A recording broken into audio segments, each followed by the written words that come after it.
সংশোধন করতে হয় 5 জিনিসে। কয় জিনিসের সংশোধন? এক, নিজের ঈমান। আমার ঈমান, বিশ্বাস ঠিক করা। আমার বিশ্বাসের মধ্যে, আমার ঈমানের মধ্যে যেন কোনো কুফর না আসে, শিরিক না আসে, নিফাক না আসে। ঈমান হবে কুফর মুক্ত, ঈমান হবে শিরিক মুক্ত, ঈমান হবে নিফাক মুক্ত। এটা সংশোধন জরুরি, সংশোধন জরুরি। এক মানুষের জীবনের সবচেয়ে বড় সম্পদ ঈমান।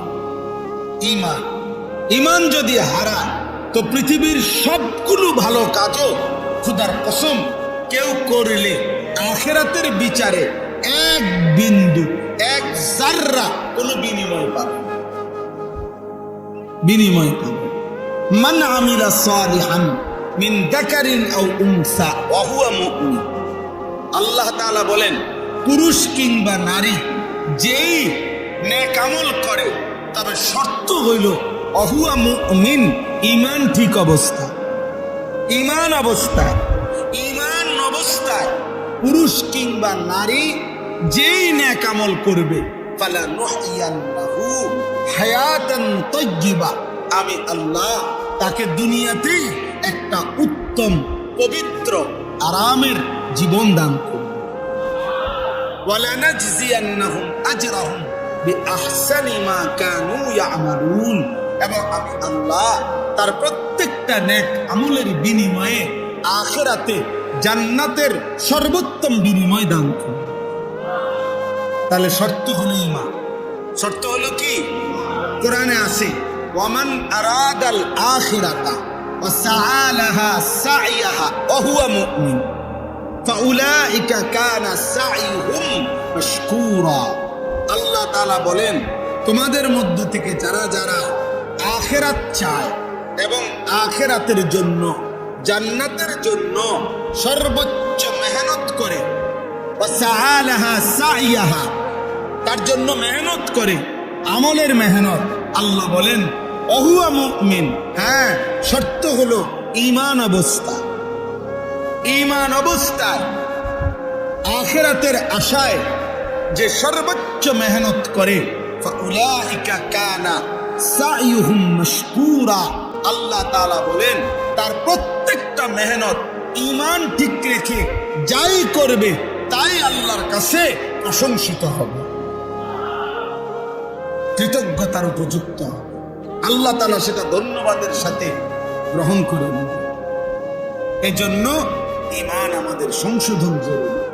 আমার অজান্তে যদি আমি ঈমান হারা হয়ে যাই, কোনো কথা দ্বারা, কোনো শব্দ দ্বারা, কোনো বিশ্বাসের দ্বারা, কোনো আচরণের দ্বারা যদি আমার শিরিক হয়, কুফর হয়, নিফাক হয়, প্রিয় ভাই, প্রিয় বাপ, সবার জন্য, আমার জন্য, তাহলে আমার আখিরাত বরবাদ, তাইলে আমার আখিরাত বরবাদ। শিরিক মুক্ত ঈমান, শিরিক মুক্ত ঈমান জরুরি।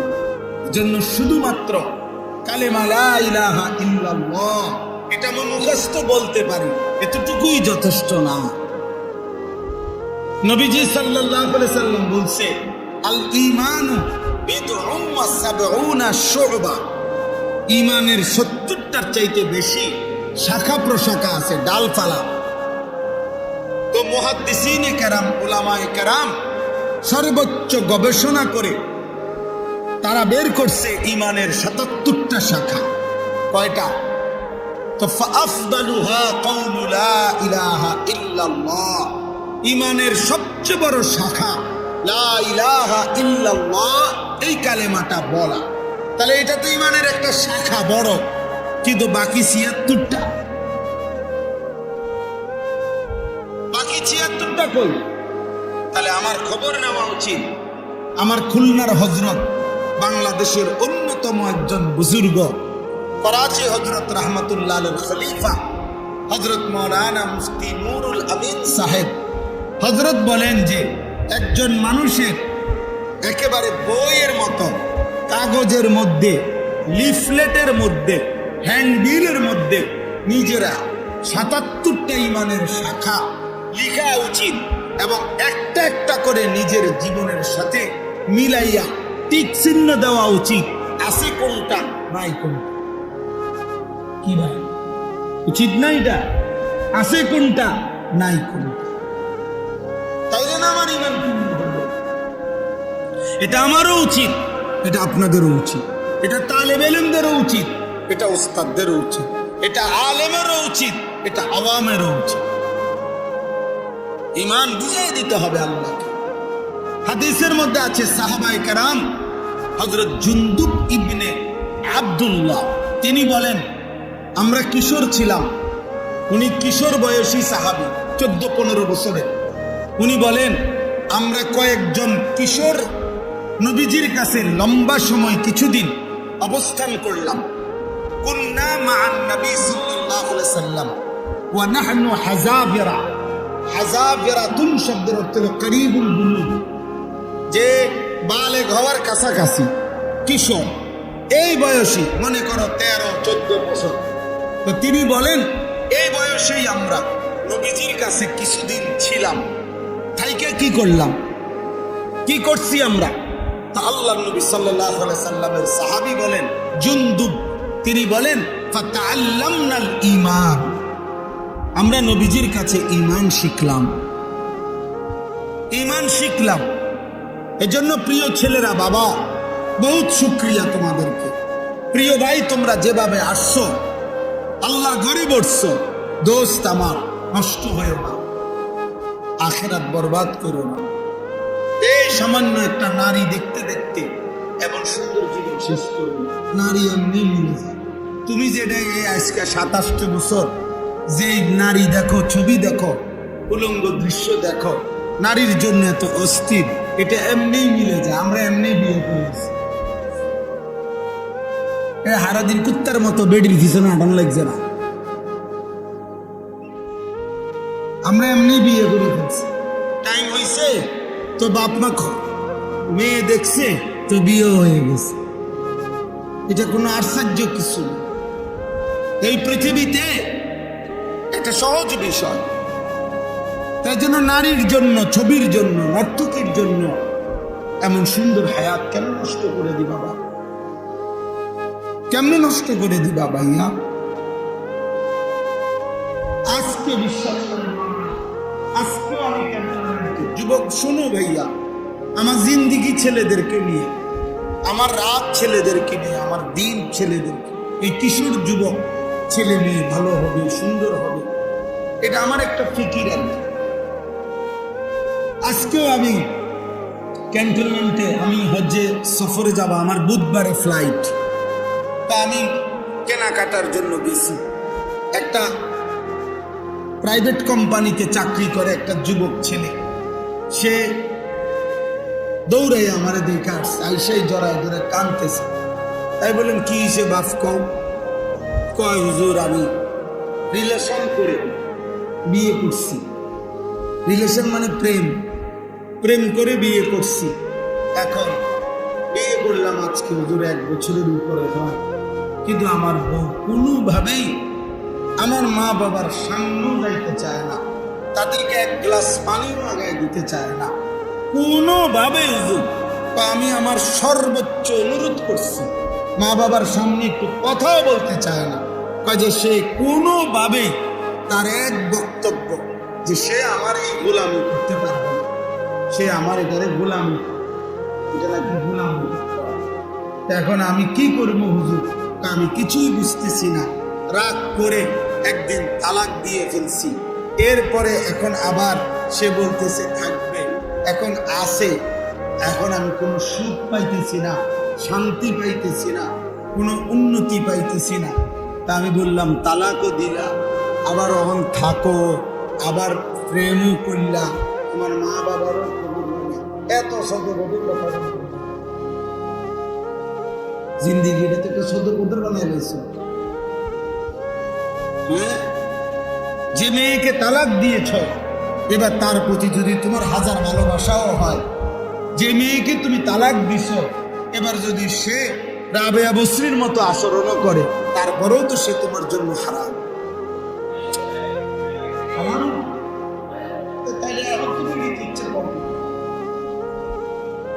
এখানে কাহিনী বলো কেন বাপ? বগুড়া বাড়ি। তাইলে আমি তখন তাকে বললাম যে ভাইয়া, নাম বলে দিছি যে তুমি অমুকখানে যাইবা, একজন মুফতি সাহেবের কাছ থেকে লিখিত ফতোয়া নিবা এবং খুব দ্রুত গতিতে বিচ্ছিন্ন, তাইলে জীবনটা তোমার আরো ধুকে ধুকে একদিন পথের কাঙ্গাল হইয়া একদিন ভিক্ষার থালা হাতে নিয়ে নিবে। কারণ এত বড় হারাম করো না। এই জন্য ভাইয়া, তোমরা যদি আমার কাছে কেউ শুনতা, আমার জীবনে সব সময় আমার পকেটে ছেলেরা কাগজ দেয়, অনেক সময় অনেক খান, কত কিছু লেখে, আমার খাদেন যারা আমরা কত কিছু বলে, কি পরিমাণ এই হারাম সম্পর্কের কারণে। প্রিয় ভাই, প্রথম তো মনে হয় ওই মেয়ে তোমার ভালোবাসে, ওই মেয়ে তোমার সাথে প্রেম করে, সুন্দর সুন্দর কথা বলে, বিবাহের আগে তারও কোনো কিছু তোমার কাছে ভুল মনে হয় না, সেও তোমার কোনো কিছু ভুল মনে করে না। কিন্তু যেদিন থেকে বিবাহ হয়, সম্পর্ক ভালোবাসার পরে বিবাহ হয়, সেদিন থেকে দুনিয়াটা জাহান্নামের টুকরা হয়ে যায়।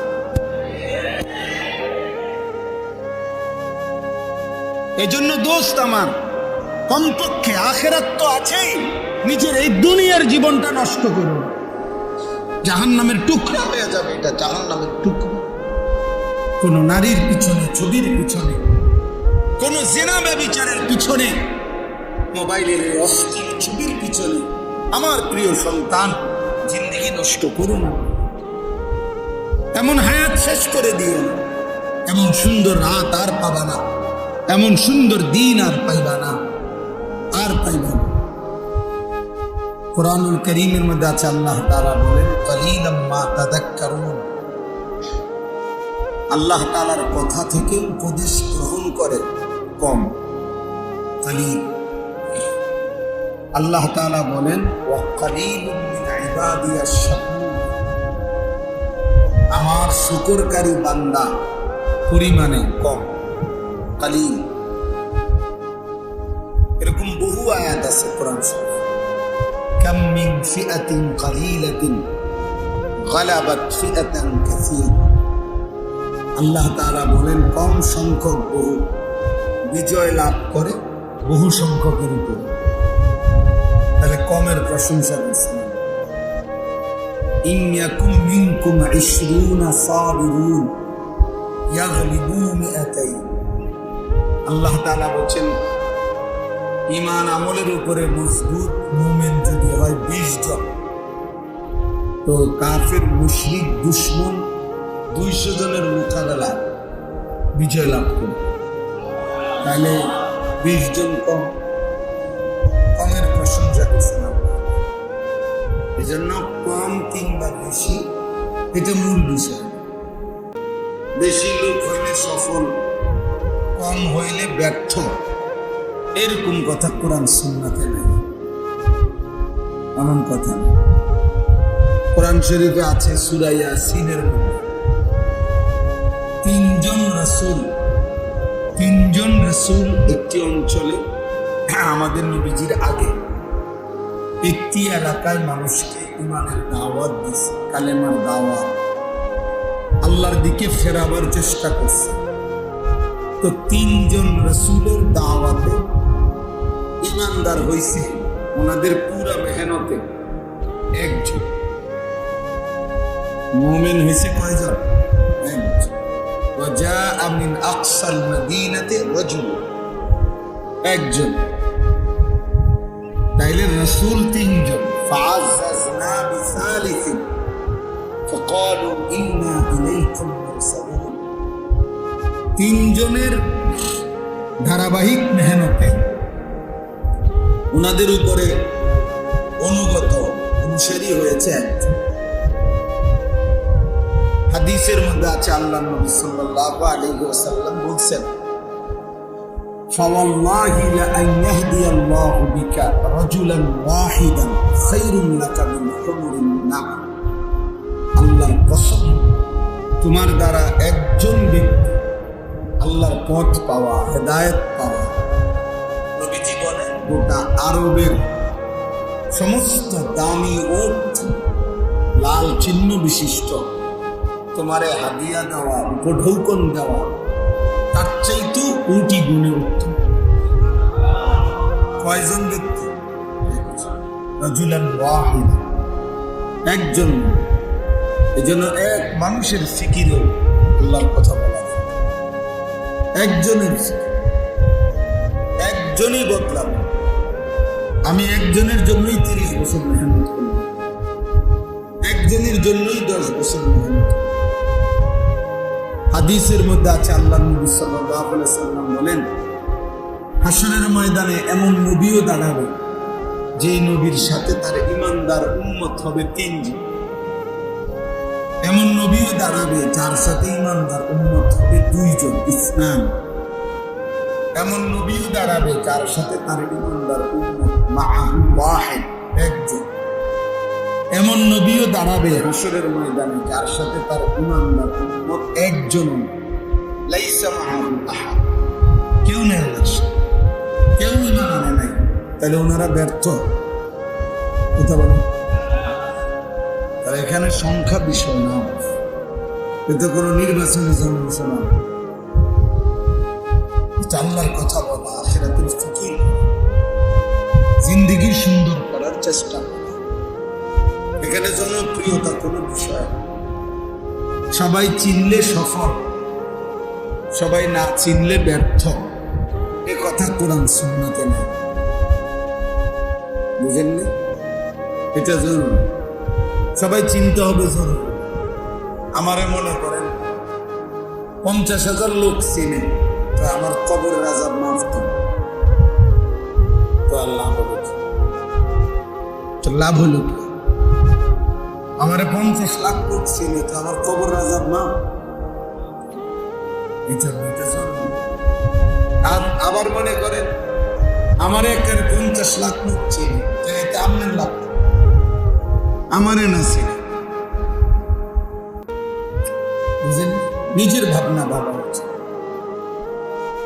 গত কয়েকদিন আগে এক লোক আমার এই কথাটা বলছে যে, হুজুর আমি আপনার এই এক কথা আমার দিলে লাগছে যে সবাই আপনাদের চিনলে, আপনারা না চিনছে, আমার লাভ।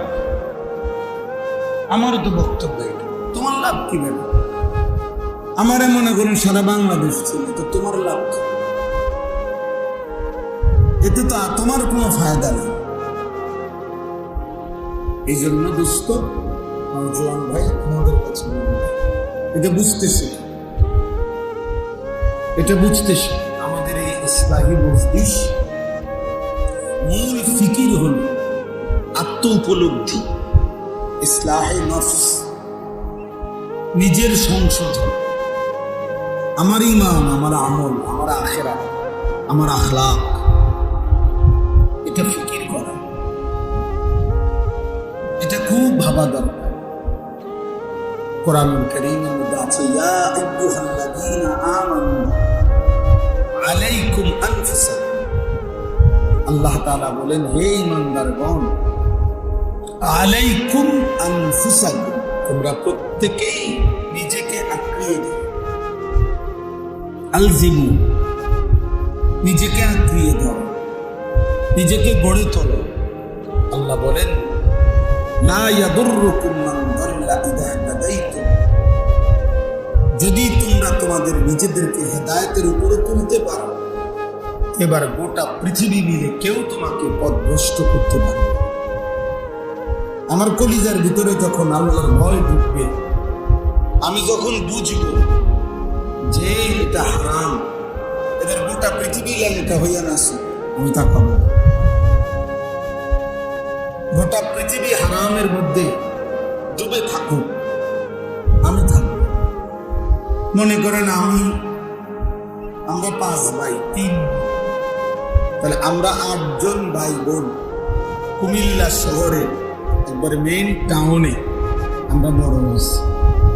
আমার আব্বা কুমিল্লা শহরের প্রাণ কেন্দ্রে একটা মসজিদে ইমামতি করতেন, প্রাইমারি স্কুলে মাস্টারি করতেন। 43 বছর বাবা এক মসজিদে ইমাম ছিল। তো একবারে শহরের প্রাণ কেন্দ্র। এখন আমাদের ঘরের 4 দিকে সব বাসাতেই টেলিভিশন চলতো, নাচ গান চলতো। তো এর মাঝখান দিয়ে আমাদের একটা ঘর, সেই ঘরেই তো আমরা 40 বছর ছিলাম। যে আমার আব্বা মাও ছিল, আমরাও ছিলাম, বড় হলাম সব ভাই বোন।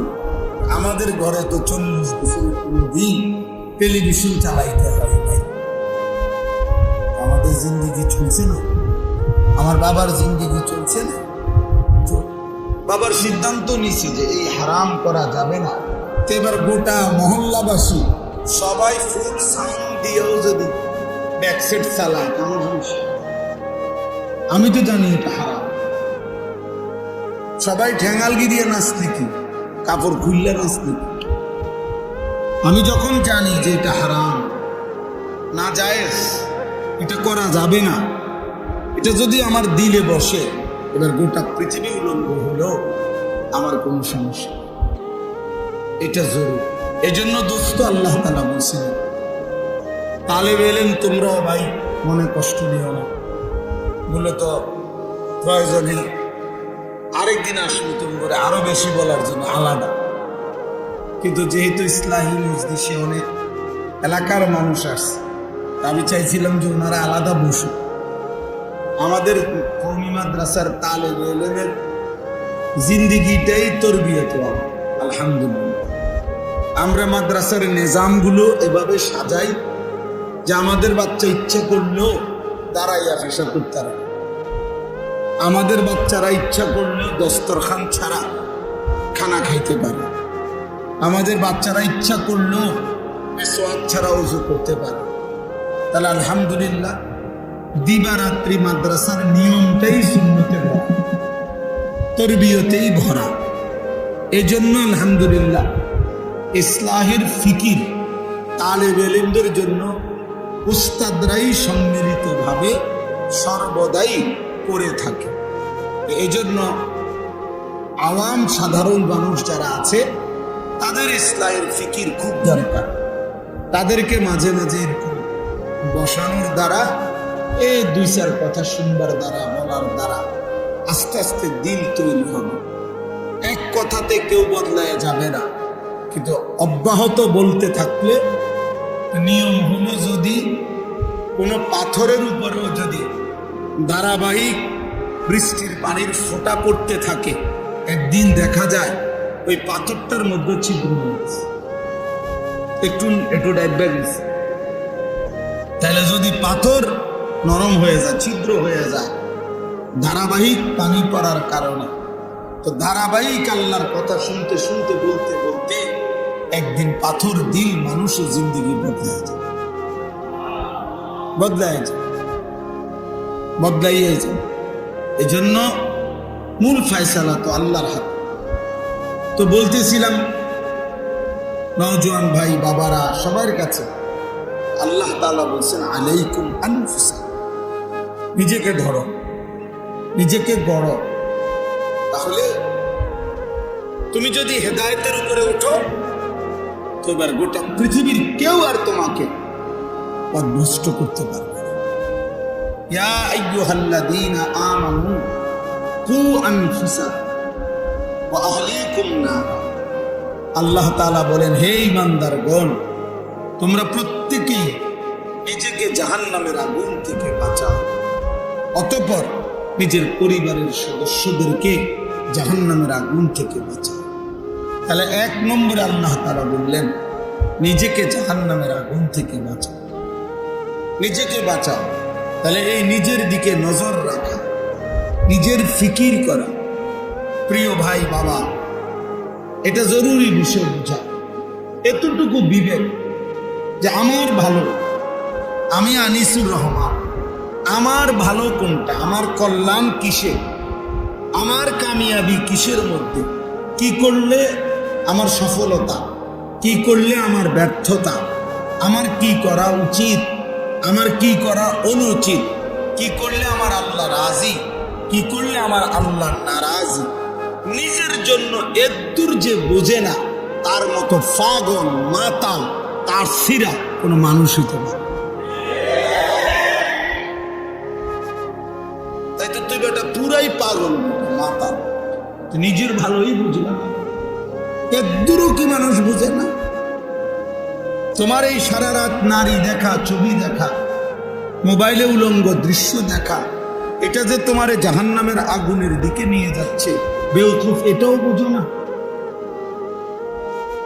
তোমার এই প্রতিদিনের বেনামাজি থাকা, প্রতিদিন আল্লাহকে সেজদা না করা, কোনোদিনও ফজরের নামাজ না পড়া, এটা যে তোমার জাহান্নামের দিকে নিয়ে যাচ্ছে, এদুর বুঝাও বুঝো না?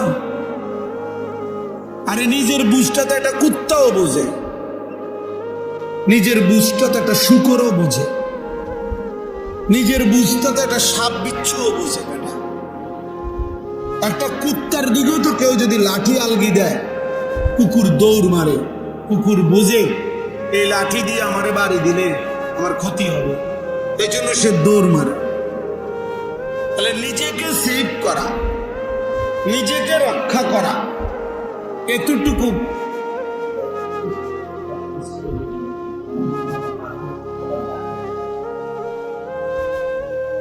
জি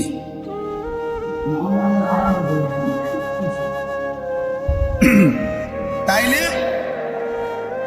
এটা জরুরি যে এই কুকুরটা দৌড় দিল কেন, তাইলে সে বুঝছে যে এই লাঠিটা যেমনি তুলছে আমারে বাড়ি দিলে আমার ক্ষতি হবে। তাহলে নিজের বুঝতো না, একটা কুত্তাও বুঝে। তুমি যুবক এটাও বুঝলা না? 365 দিনে 16 বছর 18 বছর বয়সে কোনদিন ফজরের নামাজ খোদার বেটা ছেলে অপদার্থ বেটা, নিষেধ করলাম না বেটা মোবাইল আলগি দিত না, ফালতু কোথাকার বেটা।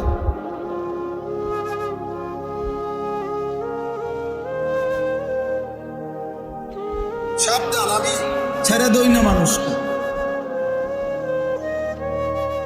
আমি বললাম না বিয়ে দরকার হলে আর কোনোদিন বলবো না, কিন্তু একদিন বলছি, একবার বলছি, একবার বুঝ করে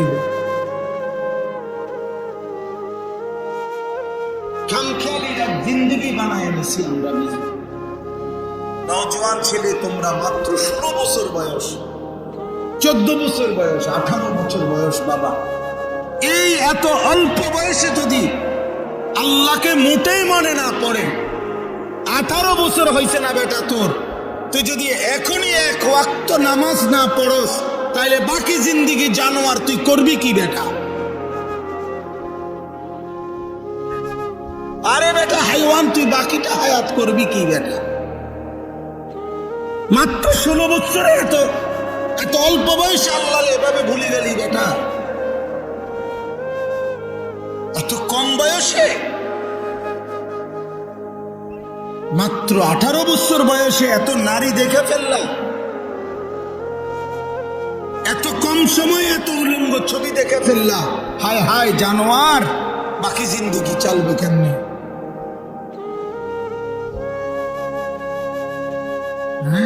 যদি বলো জানোয়ার বললেন কেন, জানোয়ার বলতে কি জুনায়েদ বাগদাদি কুকুর?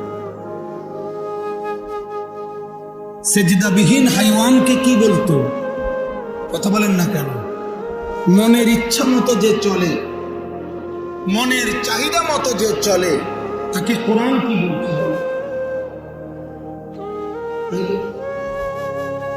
তাকে কোরআন বলছে জানোয়ার, আমি বলবো না কেন? আর আইতা মান ইত্তাখাযা ইলাহাহু হাওয়াহু আফা আনতা তাকুনু আলাইহি ওয়াকিলা আম তাহসাবু আন্না আকসারাহুম ইয়াসমাউনা আও ইয়াকিলুন ইন হুম ইল্লা কাল আনআম। আল্লাহ বলছে মনের চাহিদা মতো যে চলে বন্ধু, আমি আল্লাহ বলে দিলাম তার পরিচয় আর কিছুই নয়। ইন নাফিয়া ইল্লা ইস্তিসনা, নফি ইস্তিসনা হসর বুঝায়, সীমাবদ্ধ, অর্থাৎ তার পরিচয় আর কিছুই নয়, আর কিছুই নয়, শুধুই আনআম, শুধুই চতুষ্পদ জন্তু, শুধুই জানোয়ার, শুধুই জানোয়ার, শুধুই জানোয়ার। তাহলে তুমি কার সিদ্ধান্তে চুল এমনি রাখলা? তোমার খেয়াল। তুমি কার সিদ্ধান্তে এক ওয়াক্ত নামাজ পড়ো না? তোমার মনের ইচ্ছা।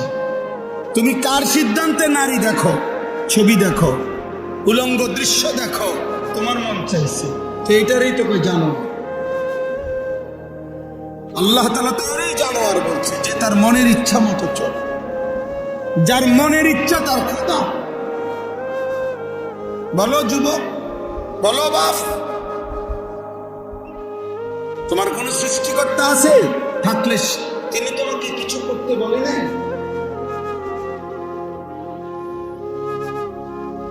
কোরআনুল কারীমের মধ্যে আরো সাংঘাতিক কথা আছে। সূরা আরাফের মধ্যে আছে ওয়াত্তাবাআ হাওয়াহু ফামাসালুহু কামাসালিল কালব। আমি প্রতিদিন এই আয়াত নাকি মনে না ডেইলি একবার হলো বলি। আল্লাহ কোরআনে বলছি ওয়াত্তাবাআ হাওয়াহু, সে তার মনের চাহিদার অনুসরণ করেছে। আল্লাহ বলেন অতএব ফামাসালুহু, তার উদাহরণ কামাসালিল কালব, কুত্তার মতো। বুঝছো বাবা?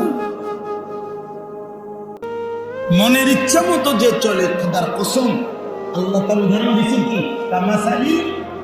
তা বলেন অর্থ কি? বলো কালবুন অর্থ কি? কুত্তা বেটা। কোন ভিন্ন অর্থ নাই। এমন না যে আরো দুটো অর্থ আছে, এটা বালানা করলাম, এমন তো ভিন্ন অর্থ নাই। কালবুনের অর্থ আরেকটা অর্থ আছে না? নাই তো। কালবুনের অর্থ তো সিংহ না, কুকুর। আল্লাহ বলেন এক বেঈমানের উদাহরণ দিতে গিয়ে আল্লাহ বলছে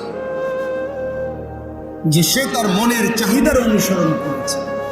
ওয়ালাকিন্নাহু আখলাদা ইলাল আরদ, সে এই জমিনকে স্থায়ী মনে করে নিয়েছে। এই পৃথিবী, এই রং তামাশা, এই ফুর্তি, এটাই তার স্থায়ী। ওয়াত্তাবাআ হাওয়াহু, মনের চাহিদা মতো অনুসরণ করেছে। আল্লাহ বলেন তার উদাহরণ, তার দৃষ্টান্ত কামাসালিল কালব, কুত্তার মতো। ইন তাহমিল আলাইহি ইয়ালহাস আও তাতরুকহু ইয়ালহাস, কুকুরের স্বভাব। সে যদি তারে দৌড়ানি দেয় তাইলেও হাঁফায়, সে যদি দাঁড়াইয়া থাকে স্থির তাইলেও হাঁফায়, জিহ্বা লম্বা করে এমন করে। এটা কুত্তার স্বভাব। এই জন্য নাফরমান পেলেও অতৃপ্ত, না পেলেও।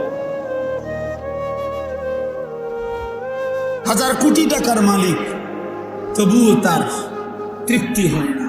আবার কিচ্ছু নাই, তারও তৃপ্তি হয়। এই জন্য আমার বাপ, এটা ইসলাহী মজলিস, আমাদের প্রিয়, আমাদের শ্রদ্ধেয়। আমি আজকেও মৌলানা সাইফুল্লাহ ভাইয়ের কাছে বলতেছিলাম যে বাস্তবিক অর্থে একেবারে কোন রকমের লৌকিকতা ছাড়া এ কথাই সত্য। ছোটবেলা থেকেই আমরা ছাত্র জীবনে যে মানুষটার ওয়াজ শুনতাম, আমরা কুমিল্লা টমসন ব্রিজে নিচে বৈশা কুমিল্লার বয়ান শুনতাম। কত সময় কতখানে এরকম মাটিতে বৈশা শ্রোতাদের সাথে ছোটবেলা থেকেই যার বয়ান শুনতাম, যিনি কোরআনুল কারীম তিলাওয়াত করলে পুরা মজমা একসাথে আল্লাহু আকবার ধ্বনি দিয়ে উঠত। আহা, সেই মানুষ এখানে শুয়ে আছে, সেই মানুষ এখানে শুয়ে আছে। ছোটবেলায় আমরা যাদেরকে অনুসরণ করতাম, ভাবতাম তাকায় তাকায় যে হা এমন স্টেজ, কোনদিন যদি আমরা দুইটা লাইন বলতে পারতাম, আমাদের সেই রাহবা, বিশেষ করে আমরা যারা দুই চার শব্দ বাংলার কথা বলা আল্লাহ তৌফিক দিয়েছেন, আমাদের জন্য বাস্তবিক অর্থেই যিনি রাহবার ছিলেন, আমাদের সেই পরম শ্রদ্ধেয় আল্লামা হাফিজ জুবায়ের আহমদ আনসারী রাহমাতুল্লাহ আলাইহি। আমি আজকে বলছি, শেষ ব্রাহ্মণবাড়িয়ার বাসায় আমি হুজুরের কাছে গেছি দেখা করতে। তো ওই সময় বাড়ির থেকে জাম পাঠাইছে, বড় বড় হুজুরের বাড়ি থেকে ওই বড় বাসায়। তো আমার হুজুরে নিজের হাতে জাম খাওয়াইছে, বড় বড় মিষ্টি সুন্দর জাম। আমাদের ঢাকা বিয়াম মিলনায়তনে রাবেতাতুল ওয়াইজিনদের একটা সংগঠন হয়েছিল। এই সংগঠনে উদ্বোধনের সময় হুজুর বয়ান করছিল, বয়ান বক্তব্য দিছিল, ওয়াইজিন সব বক্তারা বসছিল আমগরে হুজুরে। আমিও ওই সময় হুজুরের শেষ বয়ান সরাসরি শুনছিলাম। ওই বয়ানে বলছে, আমার পুরো মনে আছে যে বক্তাদেরকে বলছে, বক্তারা আপনার ওয়াইজ এমন ওয়াইজ বলবেন না। হুজুরের ঘটনা বলছে যে কোন জায়গায় যে শুধুই টাকার জন্য ওয়াজ করবেন না। তো বলছে যে রাত্রেবেলা বক্তা ওয়াজ করে ওই বাড়িতে ছিল, সকালবেলা যাওয়ার সময় তারা একটা কম্বল সহ হুজুর যাইতেছে। তো তারা জিজ্ঞাসা করছে যে হুজুর আপনি যেমন কম্বল নেন না, ও আমরা হাত দিয়ে বইনা চাইছি, পোষায় না। এই জন্য বুঝছি, চিন্তা করছি কম্বল সাথে নেই, দুটোটা মিলে গেছে। যদি আমি নিজে শুনছি এমন বক্তা হয়ে না যে মানুষের কম্বল শুদ্ধ নেই। আল্লাহ তাআলা তার কবরকে নূরে নূরে ভরপুর করে উদাহরণ দিতেন, অবাক সুন্দর করে বুঝাইতেন। বুঝানোর এক অসাধারণ যোগ্যতা, দক্ষতা আল্লাহ তাআলা ওনাকে দিয়েছেন। আলহামদুলিল্লাহ, আলহামদুলিল্লাহ। আল্লাহ তাআলা তার সন্তানদেরকে, তার এই মাদ্রাসাকে স্বপ্নের প্রতিষ্ঠান করতে ভুল করে নেন। তো প্রিয় ভাই, আমি দিন থেকে বলছি যে বাৎসরিক মাহফিল হোক, এবছর বাৎসরিক মাহফিলের দাওয়াতের জন্য আমারে বলছিল ওনারা, কিন্তু আমার বাৎসরিক মাহফিল যেদিন, ওই দিন আমার চট্টগ্রাম হাটহাজারীতে মাহফিল। বাংলাদেশের সবচেয়ে বড় একটা মাহফিল হয় চট্টগ্রামে, 3 দিন ব্যাপী আলামিন সংস্থার মাহফিল। ওই মাহফিল মানে আমারও দাওয়াত আছে। তো এই কারণে আমি বলছি আমি থাকতে পারুন না, আমি এমনিতেই একটা ইসলাহী মজলিস করেন, আমি একদিন আপনাদের এখানে যাব। পরে আমি এই ডেটটা নিজের থেকে দিচ্ছিলাম। তা আমার আজকেও কথা, আলহামদুলিল্লাহ, মুরব্বী ওলামায়ে কেরাম, মাদ্রাসার আসাতেজায়ে কেরাম সবাই আছেন। ইনশাআল্লাহ আমি দিল থেকে বলি যে এখানে যেন 3 মাসে হোক, 2 মাসে হোক, ত্রৈমাসিক হোক, একটা ইসলাহী মসজিদ, বছরে 4টা হোক, প্রয়োজনে 3টা ইসলাহী মসজিদ হইল, একটা বাৎসরিক মাহফিল হইল। এইভাবে যেন ধারাবাহিকভাবে আমাদের হুজুরের আপনার স্মরণেই যেন এখানে যিনি সারা জীবন আল্লাহর কথা বলছেন, তার এই মাদ্রাসা মসজিদ থেকে যেন নিয়মিত আল্লাহর কথা, দ্বীনি বয়ানাত, এখান থেকে যেন ইসলাহী মজলিসটা ধারাবাহিক হয়। আমি ইনশাআল্লাহ, আমি নিজেও সুযোগ দেওয়ার চেষ্টা, আমার আল্লাহ তৌফিক দিলে আমিও চেষ্টা করব।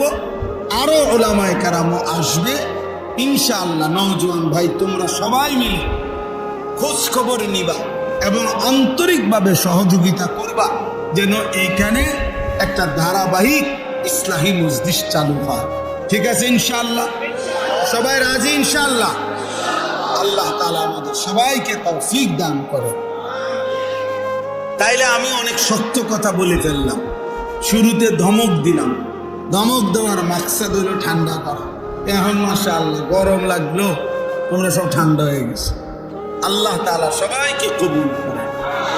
প্রিয় ভাই, তুমি আসছো দেখে তোমারে সত্য কথা বলছি, কিন্তু তোমারে আল্লাহ এতটুকু তো যে আল্লাহর কথা শুনবার সুযোগ হয়েছে, আল্লাহর কথা তো কানে পড়ছে, তা আল্লাহ তৌফিক দিলে একদিন বদলায়ও যাবে ইনশাআল্লাহ। ये कदम उठता नहीं उठाता है, इस कलम और किसी कलम की अता है।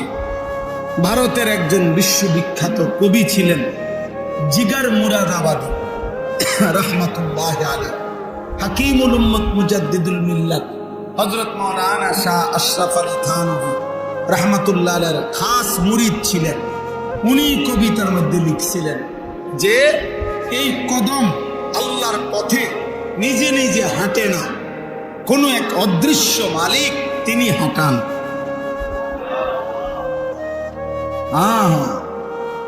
তাইলে ये कदम उठता नहीं उठाता है।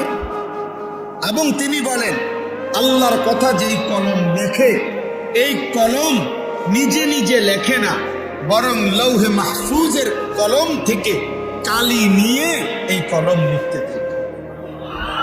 ইস কলম और किसी कलम की आवाज, ভিন্ন আরেকটা কলমের দান এই কলমের লেখা, এই কলম। এজন্য আল্লাহ তাআলা আমাদেরকে আসবার তৌফিক দান করেছেন, বলেন আলহামদুলিল্লাহ। আল্লাহ তাআলা এই ইসলাহি মজলিস কবুল করে নেন। তাইলে আমার ভাই, মূল বক্তব্য প্রথম কথা হলো এটা যে এই ইসলাহি মজলিস মানে হলো ইসলাহে নফস, নিজের ফিকির, নিজের সংশোধন, আমার ঈমান, আমার আমল, আমার মুআমালাত, আমার মুআশারাত, আমার আখলাক সংশোধন করতে হয় 5 জিনিসে। কয় জিনিসের সংশোধন? 1, নিজের ঈমান, আমার ঈমান বিশ্বাস ঠিক করা, আমার বিশ্বাসের মধ্যে, আমার ঈমানের মধ্যে যেন কোনো কুফর না আসে, শিরিক না আসে, নিফাক না আসে। ঈমান হবে কুফর মুক্ত, ঈমান হবে শিরিক মুক্ত, ঈমান হবে নিফাক মুক্ত। এটা সংশোধন জরুরি, সংশোধন জরুরি। এক মানুষের জীবনের সবচেয়ে বড় সম্পদ ঈমান। ঈমান ঈমান যদি হারায় তো পৃথিবীর সবগুলো ভালো কাজও খোদার কসম কেউ করলে আখিরাতের বিচারে 1 বিন্দু 1 জাররা কোনো বিনিময় পাবে, বিনিময় পাবে। মান আমিলা সালিহান মিন যাকারিন আও উনসা ওয়া হুয়া মুমিন।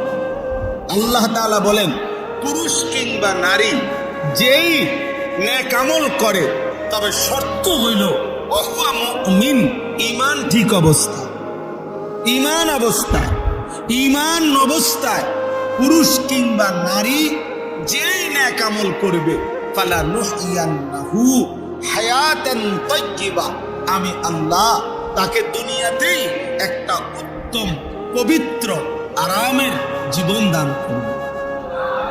ওয়ালা নাজজিয়ান্নাহুম আজরাহুম বিআহসানি মা কানু ইয়ামালুন, এবং আমি আল্লাহ তার প্রত্যেকটা নেক আমলের বিনিময়ে আখিরাতে জান্নাতের সর্বোত্তম বিনিময় দান করব। তাহলে শর্ত হলো ঈমান। শর্ত হলো কি? কোরআনে আছে, ওয়ামান আরাদাল আখিরাতা ওয়া সাআ লাহা সা'য়াহা ওয়া হুয়া মুমিন ফাউলাইকা কানা সা'য়ুহুম মাশকুরা। আল্লাহ তাআলা বলেন, তোমাদের মধ্য থেকে যারা যারা আখিরাত চায় এবং আখিরাতের জন্য, জান্নাতের জন্য সর্বোচ্চ মেহনত করে, ওয়া সাআ লাহা সা'য়াহা, তার জন্য মেহনত করে, আমলের মেহনত, আল্লাহ বলেন ওয়া হুয়া মুমিন। হ্যাঁ, শর্ত হলো ঈমান অবস্থা। ঈমান অবস্থায় আখিরাতের আশায় যে সর্বোচ্চ মেহনত করে, ফাউলাইকা কানা সা'য়ুহুম মাশকুরা। আল্লাহ তাআলা বলেন, তার প্রত্যেকটা মেহনত ঈমান ঠিক রেখে যাই করবে তাই আল্লাহর কাছে প্রশংসিত হবে, কৃতজ্ঞতার উপযুক্ত হবে। আল্লাহ তাআলা সেটা ধন্যবাদের সাথে গ্রহণ করুন। এই জন্য ঈমান আমাদের সংশোধন জরুরি। আমার অজান্তে যদি আমি ঈমান হারা হয়ে যাই, কোনো কথা দ্বারা, কোনো শব্দ দ্বারা, কোনো বিশ্বাসের দ্বারা, কোনো আচরণের দ্বারা যদি আমার শিরিক হয়, কুফর হয়, নিফাক হয়, প্রিয় ভাই, প্রিয় বাপ, সবার জন্য, আমার জন্য, তাহলে আমার আখিরাত বরবাদ, তাইলে আমার আখিরাত বরবাদ। শিরিক মুক্ত ঈমান, শিরিক মুক্ত ঈমান জরুরি। জন্য শুধুমাত্র কালেমা লা ইলাহা ইল্লাল্লাহ এটা আমি মুখস্থ বলতে পারি, এতটুকুই যথেষ্ট না। নবীজি সাল্লাল্লাহু আলাইহি সাল্লাম বলছে, আল ঈমানু বিদউন ওয়া সাবউনা শুবা, ঈমানের 70টার চাইতে বেশি শাখা প্রশাখা আছে, ডালপালা। তো মুহাদ্দিসিনে কেরাম, উলামায়ে কেরাম সর্বোচ্চ গবেষণা করে তারা বের করছে ঈমানের 77টা শাখা। কয়টা? তো ফাআফদালুহা কাউলু লা ইলাহা ইল্লাল্লাহ, ঈমানের সবচেয়ে বড় শাখা লা ইলাহা ইল্লাল্লাহ, এই কালেমাটা বলা। তাহলে এটা তো ঈমানের একটা শাখা বড়, কিন্তু বাকি 76টা, বাকি 76টা কোন? তাহলে আমার খবর নেওয়া উচিত। আমার খুলনার হযরত, বাংলাদেশের অন্যতম একজন বুজুর্গ, করাচি হযরত রাহমাতুল্লাহ আলাইহির খলিফা হযরত মাওলানা মুফতি নুরুল আমিন সাহেব হযরত বলেন যে একজন মানুষের একেবারে বইয়ের মতো কাগজের মধ্যে, লিফলেটের মধ্যে, হ্যান্ডবিলের মধ্যে নিজেরা 77টা ঈমানের শাখা লেখা উচিত এবং একটা একটা করে নিজের জীবনের সাথে মিলাইয়া টিক চিহ্ন দেওয়া উচিত। আছে কোনটা, নাই কোনটা। কি ভাই, উচিত না এটা? আছে কোনটা, নাই কোনটা। তাইলে না আমার ঈমান পূর্ণ হলো। এটা আমারও উচিত, এটা আপনাদেরও উচিত, এটা তালেব ইলমদেরও উচিত, এটা উস্তাদদেরও উচিত, এটা আলেমেরও উচিত, এটা আওয়ামেরও উচিত। ঈমান বুঝাই দিতে হবে আল্লাহকে। হাদিসের মধ্যে আছে সাহাবায়ে কেরাম হযরত জুনদুব ইবনে আব্দুল্লাহ তিনি বলেন, আমরা কিশোর ছিলাম। উনি কিশোর বয়সী সাহাবী, 14-15 বছরের। উনি বলেন, আমরা কয়েকজন কিশোর নবীজির কাছে লম্বা সময় কিছুদিন অবস্থান করলাম। কুন্না মা'আন নবী সাল্লাল্লাহু আলাইহি সাল্লাম ওয়া নাহনু হাযাবিরা। হাযাবিরাতুন শব্দের অর্থ হলো করিবুল বুলুগ, যে বালেগ হওয়ার কাছাকাছি কিশোর, এই বয়সী, মনে করো 13-14 বছর। তো তিনি বলেন, এই বয়সেই আমরা নবীজির কাছে কিছুদিন ছিলাম। থাইকা কি করলাম, কি করছি আমরা? তো আল্লাহর নবী সাল্লাল্লাহু আলাইহি সাল্লামের সাহাবী বলেন জুনদুব, তিনি বলেন ফাতাআল্লামনাল ঈমান, আমরা নবীজির কাছে ঈমান শিখলাম, ঈমান শিখলাম। এজন্য প্রিয় ছেলেরা, বাবা বহুত শুকরিয়া তোমাদেরকে। প্রিয় ভাই, তোমরা যেভাবে আসছো, আল্লাহর ঘরে বসছো, দোস্ত আমার কষ্ট হয়ে না, আখিরাত বরবাদ করো না। হ্যাঁ, সামান্য একটা নারী দেখতে দেখতে এমন সুন্দর জীবন শেষ করো না। নারী এমনি মিলে যায়। তুমি যেটা আজকে 27 বছর যেই নারী দেখো, ছবি দেখো, উলঙ্গ দৃশ্য দেখো, নারীর জন্য এত অস্থির, এটা এমনি মিলে যায়। আমরা এমনি বিয়ে করেছি, সারাদিন কুত্তের মতো বেডের পিছনে হাঁটানো লাগছে না, আমরা এমনি বিয়ে করে ফেলছি। টাইম হয়েছে তো বাপ মা মেয়ে দেখছে তো বিয়ে হয়ে গেছে। এটা কোনো আশ্চর্য কিছু না। এই পৃথিবীতে একটা সহজ বিষয়। তাই জন্য নারীর জন্য, ছবির জন্য, নর্তকীর জন্য এমন সুন্দর হায়াত কেন নষ্ট করে দিবা? কেমনে নষ্ট করে দিবা ভাইয়া? আজকে বিশ্বাস করেন, আজকে আমি ক্যান্টনমেন্টে যুবক, শোনো ভাইয়া, আমার জিন্দিগি ছেলেদেরকে নিয়ে, আমার রাত ছেলেদেরকে নিয়ে, আমার দিন ছেলেদেরকে, এই কিশোর যুবক ছেলে মেয়ে ভালো হবে, সুন্দর হবে, এটা আমার একটা ফিকির আর কি। আজকেও আমি ক্যান্টনমেন্টে, আমি হচ্ছে সফরে যাব, আমার বুধবারে ফ্লাইট। তা আমি কেনাকাটার জন্য গেছি। একটা প্রাইভেট কোম্পানিতে চাকরি করে একটা যুবক ছেলে, সে দৌড়াই আমার দেখা আসছে, সেই জড়ায় ধরে কাঁদতেছে। তাই বললাম, কি হিসেবে বাপ কও? কয়, হুজুর আমি রিলেশন করে বিয়ে করছি। রিলেশন মানে প্রেম, প্রেম করে বিয়ে করছি। এখন বিয়ে করলাম আজকে হুজুর 1 বছরের উপরে হয়, কিন্তু আমার বউ কোনোভাবেই আমার মা বাবার সামনেও যেতে চায় না, তাদেরকে 1 গ্লাস পানি মাগায় দিতে চায় না কোনোভাবে। হুজুর আমি আমার সর্বোচ্চ অনুরোধ করছি, মা বাবার সামনে একটু কথাও বলতে চায় না, কাজে সে কোনোভাবে তার এক বক্তব্য যে সে আমার এই গোলামি করতে পারবে না, সে আমার এটারে গোলামি করে, এটা নাকি গোলামি করে। এখন আমি কি করবো হুজুর? আমি কিছুই বুঝতেছি না। রাগ করে একদিন তালাক দিয়ে ফেলছি, এরপরে এখন আবার সে বলতেছে থাকবে, এখন আসে, এখন আমি কোনো সুখ পাইতেছি না, শান্তি পাইতেছি না, কোনো উন্নতি পাইতেছি না। তা আমি বললাম তালাকও দিলা, আবার অন থাকো, আবার প্রেমও করলা, তোমার মা বাবারও খবর নেবে, এত ছোট ছোট কথা বলবো না। জিন্দিগিটাতে একটা সদর বদল বানাই লেছো।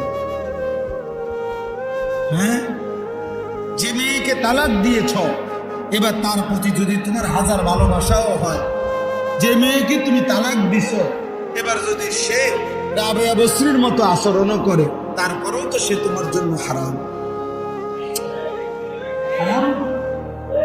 তাইলে এখন তুমি দেখি ইচ্ছা করো, এখানে কাহিনী বলো কেন বাপ? বগুড়া বাড়ি।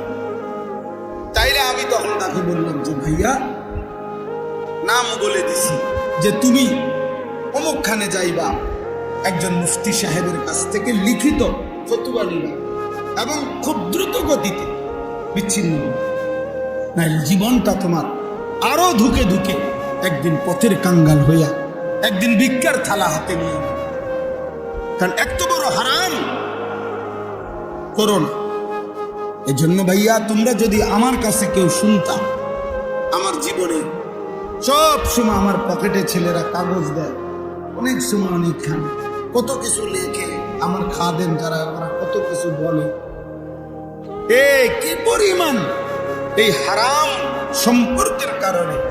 প্রিয় ভাই, প্রথম তো মনে হয় ওই মেয়ে তোমারে ভালোবাসে, ওই মেয়ে তোমার সাথে প্রেম করে, সুন্দর সুন্দর কথা বলে, বিবাহের আগে তারও কোনো কিছু তোমার কাছে ভুল মনে হয় না, সেও তোমার কোনো কিছু ভুল মনে করে না। কিন্তু যেদিন থেকে বিবাহ হয়, সম্পর্ক ভালোবাসার পরে বিবাহ হয়, সেদিন থেকে দুনিয়াটা জাহান্নামের টুকরা হয়ে যায়।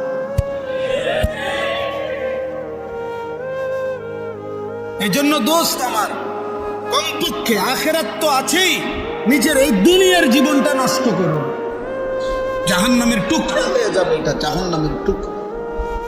কোন নারীর পিছনে, ছবির পিছনে, কোন জিনা ব্যভিচারের পিছনে, মোবাইলের অস্থির ছবির পিছনে আমার প্রিয় সন্তান জিন্দেগি নষ্ট করো না। এমন হায়াত শেষ করে দিও, এমন সুন্দর রাত আর পাবা না, এমন সুন্দর দিন আর পাইবা না, আর পাইবা না। কিশোর যৌবন এমন একটা সময়, আমার কাছে কিতাব আছে, ওই ইউসুফ ভাই এই কিতাব দিছে, গতকাল কিছুদিন আগেও দিছে, ওইখানে বিশ্বভাবে ফাকাত, যুবকদের জন্য একটা আরবি কিতাব। তো এখানে লিখছে উনি যে হে যুবক, মনে রেখো, আল্লাহ বলে দিছে যে যুবক হলো বাইনা দুফাইন, আশ-শাবাবু বাইনা দুফাইন। একজন যুবক, একজন কিশোর, সে হলো 2 দুর্বলতার মাঝখানে। অর্থাৎ আল্লাহুল্লাযী খালাকাকুম মিন দুফিন, আল্লাহ বলেন আমি মানুষকে সৃষ্টি করেছি দুর্বল অবস্থায়। যখন সে শিশু তখন সে দুর্বল। সুম্মা জাআলা মিন বা'দি দুফিন কুওয়াতান, অতঃপর আমি আল্লাহ সেই দুর্বলতার পরে তাকে দিয়েছি শক্তি। কুওয়াতান মানে শক্তি, কুওয়াত মানে কি? শক্তি মানে যৌবন। সুম্মা জাআলা মিন বা'দি কুওয়াতিন দুফান ওয়া শাইবা, পুনরায় আবার সেই শক্তির পরে আবার দিয়ে ফিরাইয়া দিছি দুর্বলতা এবং বৃদ্ধকালীন অবস্থা। তাইলে বৃদ্ধকালটাও দুর্বল, শিশুকালটাও দুর্বল, তাহলে শক্তি কেবল যৌবন। এজন্য তিনি বলছে হে যুবক, তোমার ওই দিকেও পার করে আসছো যেটা সেটাও দুর্বল। তুমি সামনে যেটার মুখোমুখি হইতেছ হয় মৃত্যু আর নাই তো বৃদ্ধ, সেটাও দুর্বল। শক্তি কেবল এখন, কাজ করলে এখনই করো, জীবন গড়লে এখনই গড়ো, নিজেকে সাজাইলে এখনই সাজাও, ভালো কিছু করলে এখনই করো, পরে আফসোস করো। একটা যুবক হইলেও আমার কথা মনে রাখো, নিজেকে বদলাও, চেঞ্জ করো। এই চুল বদলাও ভাইয়া, এ মুসলমানের চুল না। হাসো না ভাই, হাসো না, হাসে উড়াই দিও না।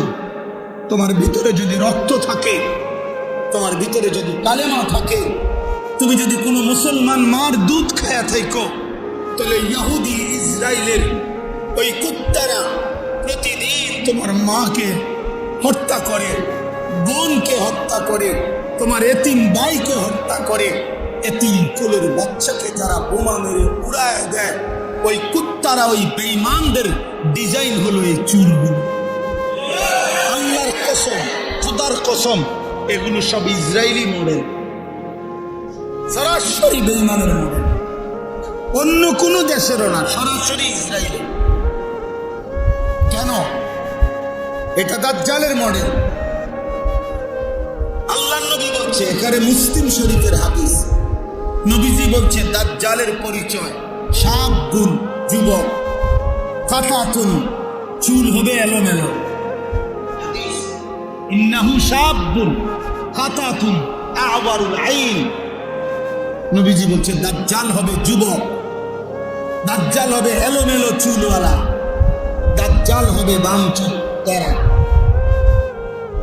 তাইলে আল্লাহ রাসূল বলছে দাজ্জালের চুলের ব্যাপারে, নালে নবী আলাদা বললেন। আর একেবারে ইহুদিদের সমস্ত কিতাবে আছে, ইহুদি যারা এই ইসরায়েলের, এদের ধর্মীয় বিশ্বাস হলো দাজ্জাল খোদা। তারা, আমরা বলি দাজ্জাল, তারা উনাকেই বলে মসিহে মাউউদ, প্রতিশ্রুত যিনি আসবেন সেই মসিহ। ওরা দাজ্জালকে বলে, ওরা মনে করে উনি খোদা। এই জন্য মসজিদে আকসার এখানে উনি আসবে, মানে এই দাজ্জাল, সে এখানে বসবে, এখান থেকে ইহুদিদেরকে সাথে নিয়ে সারা পৃথিবীতে মুসলমানদেরকে হত্যা করে ইহুদি রাজত্ব কায়েম করবে। বিশ্বাস করো প্রিয় ভাই, এটা তাদের ঈমান, এটা তাদের বিশ্বাস, এটা তাদের আকীদা। এই জন্য তারা মসজিদে আকসার সীমানা ছাড়তে দেয় না, এই জন্য তারা এই জায়গাটা এভাবে মাটি কামড়াইয়া। আজকে কয়দিন যুদ্ধ চলে জানো? ৭৭ বছর। এই ছেলে শুনছো? ৭৭ বছর। 1948 সালে প্রথম এই ইসরায়েলের এই বেঈমানদের সাথে ফিলিস্তিনের মুসলমানের যুদ্ধ শুরু হয়েছে 48 ইংরেজিতে। আজকে 2025, ৭৭ বছর গোনা। ৭৭ বছরেও তাদেরও ব্যাপক ক্ষয়ক্ষতি হয়েছে। তাহলে মিডিয়াতে আসতে দেয় না আর কি, তারা এগুলো প্রচার করে না। তাদেরও ব্যাপক ক্ষয়ক্ষতি হয়েছে, কিন্তু তারা এই জায়গাটা ছাড়ে না। কেন ছাড়ে না? মসজিদে আকসার সীমানাটা ছাড়ে না তারা, গাজার সীমানা ছাড়তে চাচ্ছে না, ইসরায়েলের এই জমিন ছাড়ে না। কেন? কারণ তাদের বিশ্বাস আর কিছুদিন, আর কিছুদিন, আর কিছুদিন দাজ্জাল আসবে, সে বসবে এখানে, তাকে সাথে নিয়ে তারা সারা পৃথিবীতে ইহুদি রাজত্ব কায়েম করবে। এই ইসরায়েলের এক সময়কার প্রধানমন্ত্রী ঘোষণা দিছিল, মুহাম্মদের ওই মদিনা এটা আমাদের জায়গা। জানো মিয়া? হ্যাঁ, তাদের বিশ্বাস এটা। কারণ ওইখানে 3টা ইহুদি গোত্র ছিল মদিনাতে, বনু নজির, বনু কুরাইজা, বনু কাইনুকা। নবীজি সাল্লাল্লাহু আলাইহি সাল্লাম নবীজির হায়াতে যুদ্ধ করে সাহাবীদেরকে নিয়ে এই 3টা ইহুদি গোত্রকে আমাদের নবী মদিনার থেকে বিতাড়িত করছেন। এই জন্য তাদের ওই কথা মনে আছে। তাদের বিশ্বাস, তাদের পূর্বপুরুষ হয়েছিল মদিনায় ছিল, এটা তাদের জায়গা। খায়বার তাদের এলাকা, তাদের দাবি। এজন্য তারা গোটা আরব বিশ্ব বিজয়ের স্বপ্ন দেখে। তাহলে এই যুদ্ধ দুস্থ ফিলিস্তিন আর ইসরায়েলের যুদ্ধ না, এটা ঈমান এবং কুফরের যুদ্ধ। সারা পৃথিবীর মুমিনের দিকে, সারা পৃথিবীর বেঈমানের দিকে। হ্যাঁ, এটা হলো স্যাম্পল, শুধু ইসরায়েল আর ফিলিস্তিন স্যাম্পল চলতেছে। এই যুদ্ধ, এই সংগ্রাম সারা পৃথিবী ছড়াবে, সারা পৃথিবী। যেদিন ভারত পাকিস্তানকে আক্রমণের হুমকি দিছে এই কাশ্মীর ইস্যুতে, সাথে সাথে 1 ঘন্টা লাগে না, ইসরায়েলের কুত্তায় ওইখান থেকে ঘোষণা দিছে আমরা তোমার পাশে আছি।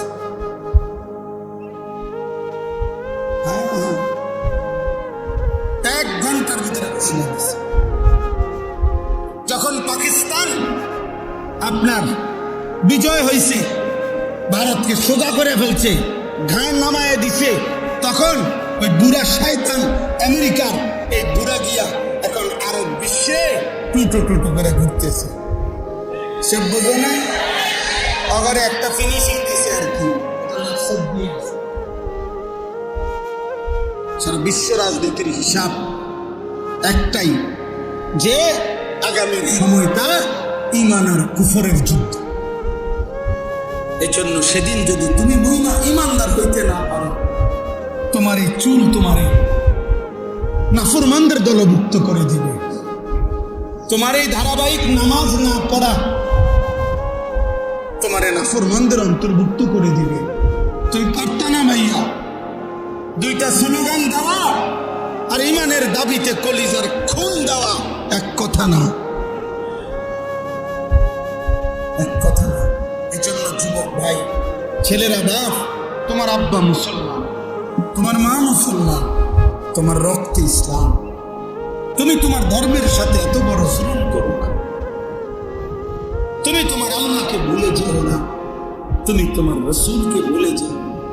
নবী বলবে, উম্মত আমি সেই নবী, 23টা বছর উম্মত আমি বিছানায় গাও লাগাইছি, যে দূর উম্মতের ফিকিরে দাঁড়িয়েছিলাম তার চাইতে কোটি গুণ বেশি। আমি শুইছি কম উম্মত, আমি কাঁদছি বেশি। এমনও দিন গেছে, আম্মা জান আয়েশা বলছে, হাদিসের মধ্যে আছে, আম্মা জান আয়েশা বলছেন রাদিয়াল্লাহু তাআলা আনহা, নবীজির স্ত্রী বলছেন, আমি নিজ চোখে দেখছি এশার নামাজের পরে নবী আয়েশা শুইছে, আমার পাশে শুইছে, একটু পরেই দেখছি উনি দাঁড়ায় গেছেন, আর দাঁড়াইয়া এক দাঁড়ানোতে আর রুকুও দেয় নাই, সেজদাও দেয় নাই। হযরত আয়েশা বলেন, আমি দেখলাম এক দাঁড়ানোতে চোখের পানি ফেলতেছেন আর উম্মতের জন্য কাঁদতেছেন আর আল্লাহর কাছে দোয়াই করতেছিলেন।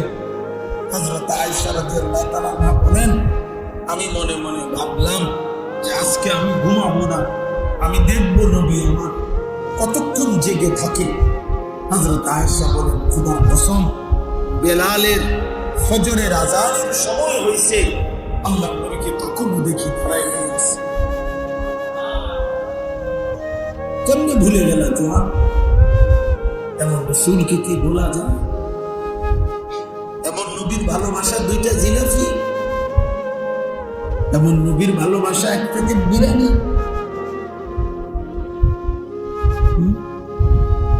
ইনসাফ এটা বুঝি কথা হলো?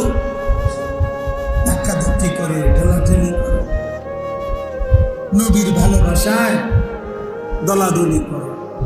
আরে বেটা, ইনসাফ বলো বেটা। রাসূলুল্লাহ সাল্লাল্লাহু আলাইহি ওয়াসাল্লামের 23 বছরের এই মেহনতের বিনিময়ে হযরত আয়েশা রাদিয়াল্লাহু তাআলা আনহা বলেন যে, জগৎবাসী শুনো, আমি দেখছি সারাটা রাত তিনি উম্মতের জন্য কাঁদছেন। হাত্তা তাওয়াররামাত কাদামাহু, 2টা পাও, কদম 2টা পাও, তাওয়াররামাত মানে হলো ফুলে ফুলে গেছে, 2টা পাও ফুলে ফুলে গেছে। এজন্য তালিবে ইলম আমরা মাদ্রাসার ছাত্র, আমরা নিয়ত করো যে এই পৃথিবীর কেউ আসুক বা না আসুক, আল্লাহর দ্বীনের জন্য আমরা লড়ব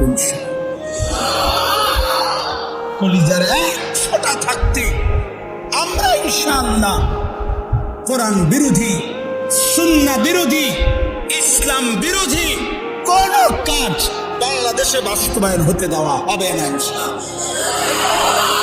এজন্য নারী সংস্কার কমিশনের এই অন্যায় দাবি বাংলার জমিনে বাস্তবায়ন হবে না। এদেশের কওমি মাদ্রাসার তালিবে ইলম এখনো বেঁচে আছে, হেফাজতে ইসলাম এখনো আছে, এদেশের লক্ষ লক্ষ উলামায়ে কেরাম কলিজার খুন দেবে প্রয়োজনে, কিন্তু আল্লাহর জমিনে, বাংলার জমিনে কোরআন সুন্নাহ বিরোধী নাস্তিকদের দোষের কোন আইন বাংলাদেশে বাস্তবায়ন হবে না ইনশাআল্লাহ।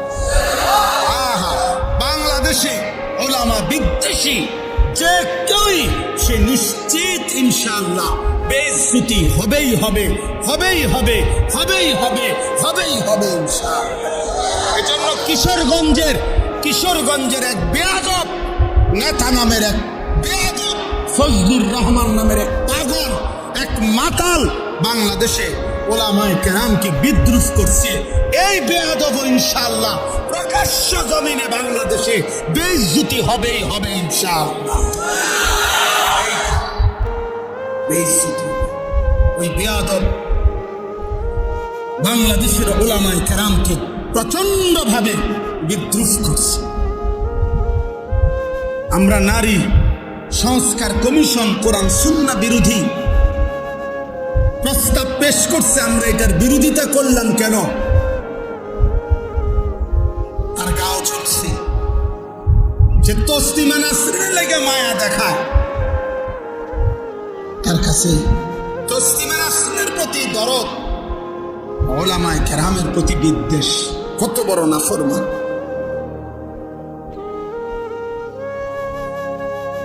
এই জন্য যুবক ভাই, আমার কথা আমি লম্বা করব না, আমি এটা বুঝাইতে চাই যে আল্লাহর নবী সাল্লাল্লাহু আলাইহি ওয়াসাল্লাম অনেক কষ্ট করে 23টা বছর নবী সাল্লাল্লাহু আলাইহি ওয়াসাল্লাম হাসরের ময়দানে নবীজি উম্মতের আমলনামা দেখবে, ভাইয়া আমলনামা দেখবে, নবীজি দেখবে। ফাকাইফা ইদা জিনা মিন কুল্লি উম্মাতিন বিশাহীদ ওয়া জিনা বিকা আলা হাউলা'i শাহীদা। এই আয়াতের তাফসীরের মধ্যে আছে সূরা নিসা। নবী সাল্লাল্লাহু আলাইহি ওয়াসাল্লামের সামনেও উম্মতের আমলনামা উন্মোচিত হবে, নবীজি দেখবেন, তোমারও আমারও। তো নবী যখন দেখবেন, আহা আমার উম্মত সেই উম্মত যারা আমলনামার মধ্যে 365 দিনের এক বছরে কোনদিন ফজরের নামাজ পড়ে নাই। আল্লাহর নবী বললেন, উম্মত এটা কি আমলনামা? আমার 23 বছরের চোখের পানি, আমার তায়েফের রক্ত, আমার দান দান শহীদ করা উহুদের রক্ত, আমি ক্ষুধার কষ্টে পেটে 2টা পাথর বাঁধছিলাম, আমি রক্তের উপরে উহুদের প্রান্তরে গড়াগড়ি খাইছিলাম, তাইলে আমার এই রক্ত, চোখের পানি, ক্ষুধার কষ্টের বিনিময়ে এই আমলনামা? দিন রাত নারী, ছবি, মদ, জুয়া, জিনা, ব্যভিচার, সুদ, ঘুষ, হারাম উপার্জন, এর জন্য আমার এত কান্না। বলো ভাই, কি জবাব হবে? বাবারা বলেন, কি জবাব দেবে? 30 বছর যিনি সুদ খাইতেছেন, আপনি কেমনে দাঁড়াইবেন? 30 বছর ধরে, 60 বছর ধরে যিনি বিড়ি সিগারেট খান, আপনি নবীজির সামনে কেমনে দাঁড়াবেন? 60 বছর বয়সেও যারা রঙিন টেলিভিশনে নাচ গান দেখেন, আপনি কেমনে দাঁড়াবেন? কি বলবেন? এই বলেন না, কি বলবেন বলেন?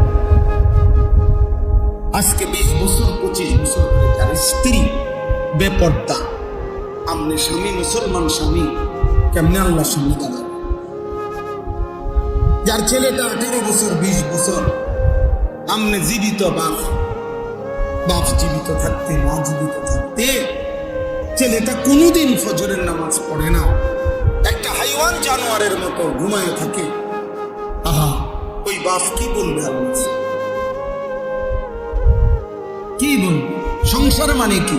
সংসার মানে খাট পালন, সংসার মানে সোফা, সংসার মানে তো স্ত্রী সন্তান। মানুষ তো সংসার বলে স্ত্রী সন্তানকে। কেউ যদি বলে আমি আমার পরিবার নিয়ে বেড়াইতে আসছি, মানে আমার যে খাট পালন সোফা টোফা এটি লইয়া বেড়াইতে আসছে, ঠিক না? তো কি বউ বাচ্চা নিয়ে আসছে? কথা বলেন না কেন? মানুষ যখন কথা কথা বলে যে আমি পরিবার নিয়ে আসছি বেড়াইতে, অর্থ কি? বউ বাচ্চা নিয়ে আসছে। তাহলে পরিবার বলে কাকে? বউ বাচ্চাকে। সংসার বলে স্ত্রী সন্তানকে। তাহলে তারাই যদি মুসলমান হয়, স্ত্রী যদি পর্দানশীল না হয়, ছেলে যদি নামাজ না পড়ে, মেয়ে যদি পর্দা না করে, ফুতে যদি হারাম রোজগার করে, সবাই মিল্লা যদি আল্লাহর নাফরমানি করে, তো খাট পালং আর সোফা ফার্নিচার টাইলস আর বাথরুম দিয়ে হবে তাকে? বলেন কেমনে হবে ভাইয়া? এই জন্য আজকে আমরা এটা ইনসাফের সাথে আজকে ফিকির করি। আমি অন্য প্রসঙ্গ বলতে চাইছিলাম, মূলত কুরবানির কথা বলতে চাইছিলাম। এই জন্য ফাসাল্লি লিরাব্বিকা ওয়ানহার এটা পড়ছিলাম, সূরা কাউসার। আর লম্বা করব না, সূরা কাউসার পড়ছিলাম, ছোট্ট 3টা আয়াত। ইন্না আ'তাইনাকাল কাউসার। আল্লাহ বলছেন, নবী আপনাকে আমি কাউসার দিয়েছি। কাউসার শব্দের 2 অর্থ। এক হলো খাইরে কাসীর, দুনিয়া আখিরাতের অগণিত কল্যাণ আমি আপনাকে দিয়েছি। এই জন্য ভাইয়া আমরা সেই নবীর উম্মত যে নবীকে আল্লাহ দুনিয়াতেও শ্রেষ্ঠ কল্যাণ দিছে, যাকে আল্লাহ আখিরাতেও শ্রেষ্ঠ কল্যাণ দিছে। এমন রাসূল, এত বড় নবী, এত বড় শ্রেষ্ঠতম মায়ার নবী পেয়ে কেউ যদি পথভ্রষ্ট হয়, আফসোস। ছেলেরা ফিরে আসো, বাবারা ফিরে আসেন। নওজোয়ান ছেলে তোমরা যারা নামাজ পড়ো না, বাপ নামাজ পড়ো।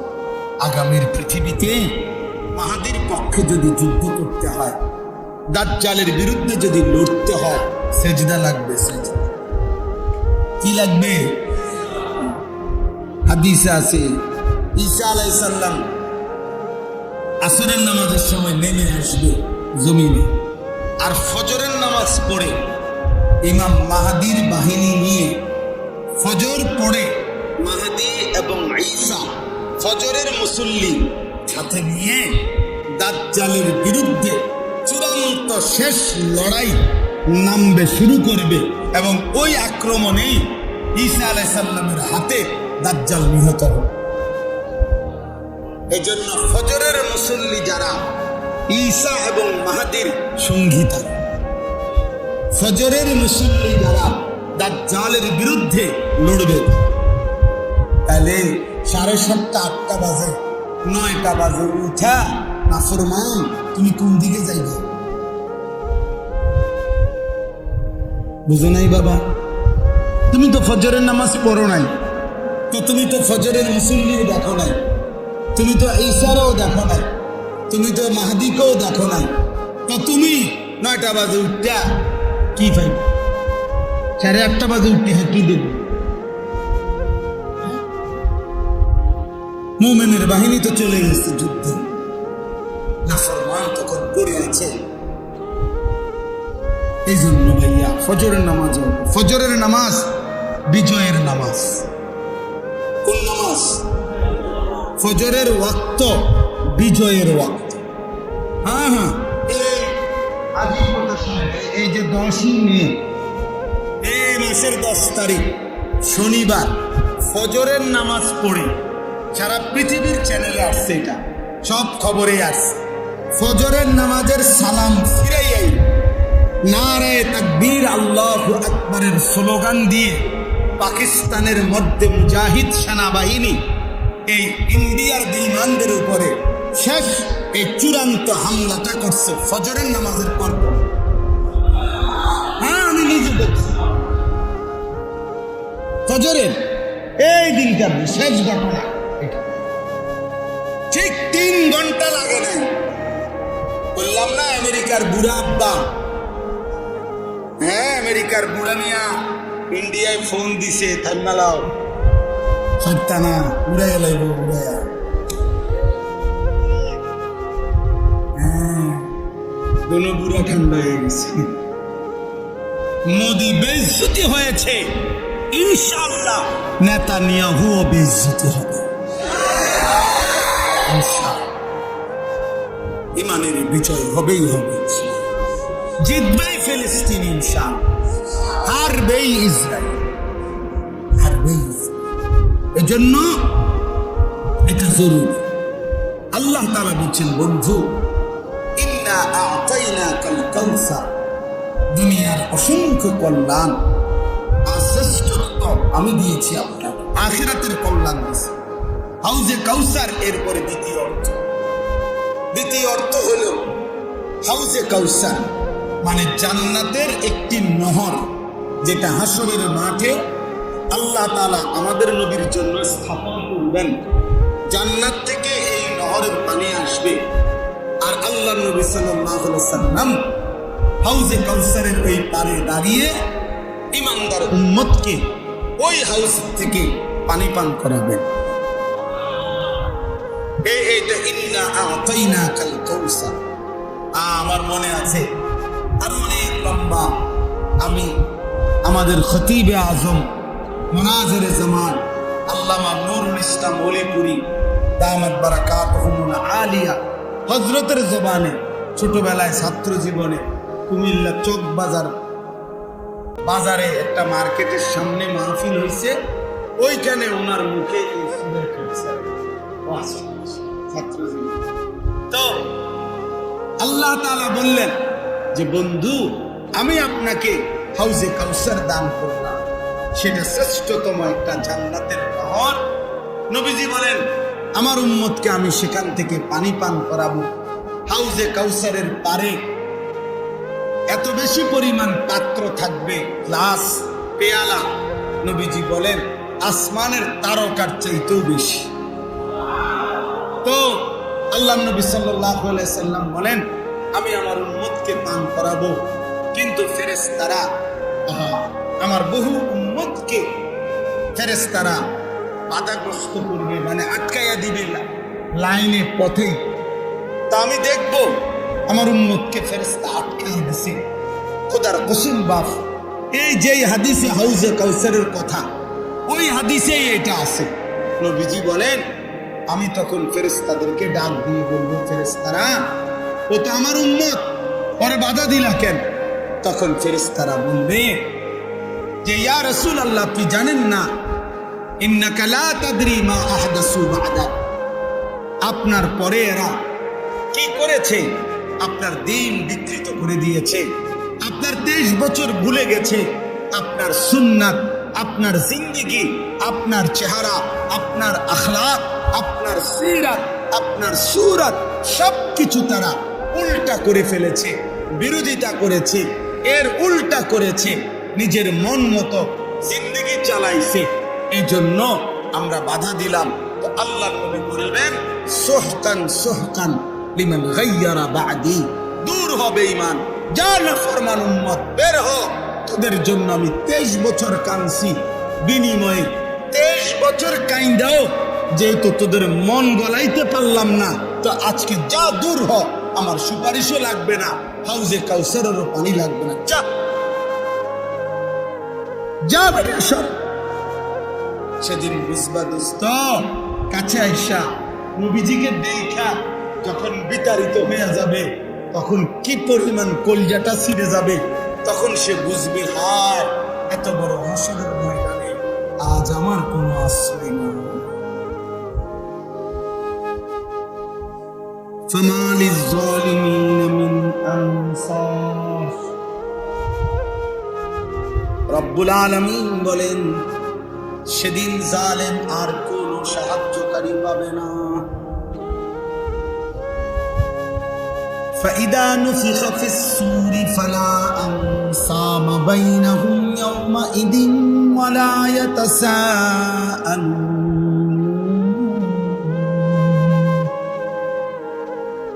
রব্বুল আলামিন বলেন, ইসরাফিল যখন ফু দিবে, হাসরের মাঠ যখন কায়েম হবে, কোটি কোটি মানুষ যখন দাঁড়াবে, সেদিন কেউ কাউকে বংশের পরিচয় দিবে না।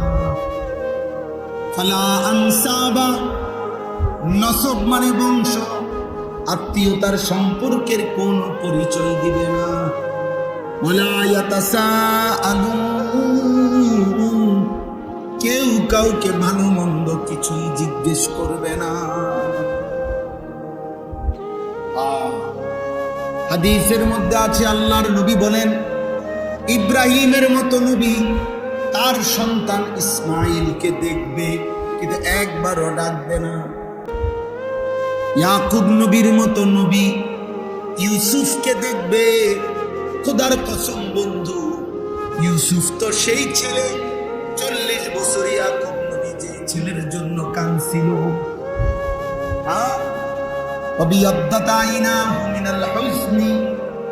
আল্লাহ বলছে, ইউসুফের সুখে কাঁদতে কাঁদতে ইয়াকুব নবীর চক্ষুটা সাদা হয়ে অন্ধ হয়ে গেছে। সেই ইয়াকুব নবীও ইউসুফকে দেখে একবারের জন্য ডাকবে না। ইয়াকুব বলবে, ইয়া রব্বি নফসি নফসি, ইউসুফ বলবে, ইয়া রব্বি নফসি নফসি। ইব্রাহিম বলবে, ইয়া রব্বি নফসি নফসি, ইসমাইল বলবে, ইয়া রব্বি নফসি নফসি। মুসা নবী বলবে, লা আসআলুকা আল-ইয়াওমা উম্মি ওয়ালা উখতি। মুসা নবীর মতো নবী বলবে, আল্লাহ আমি আমার মাকেও চাই না, বোনকেও চাই না, বাল আসআলুকা আল-ইয়াওমা নাফসি, আজ শুধু আমি আমাকে বাঁচাইতে চাই। তুমি কে, আমি কে? হ্যাঁ, আল্লাহ আমাদেরকে বুঝ দান করেন। ফাসাল্লি লিরাব্বিকা ওয়ানহার, আল্লাহ তাআলা বলেন, অতএব বন্ধু, হাউজে কাউসারের মতো নিয়ামত দিলাম, দুনিয়া আখিরাতের কল্যাণ দিলাম। অতএব যাকে আমি আল্লাহ তাআলা বড় কোনো নিয়ামত দেই, তার উচিত দুইটা কাজ করা। এক, আমি রবের জন্য নামাজ পড়া। দুই, আমার জন্য কুরবানি করা।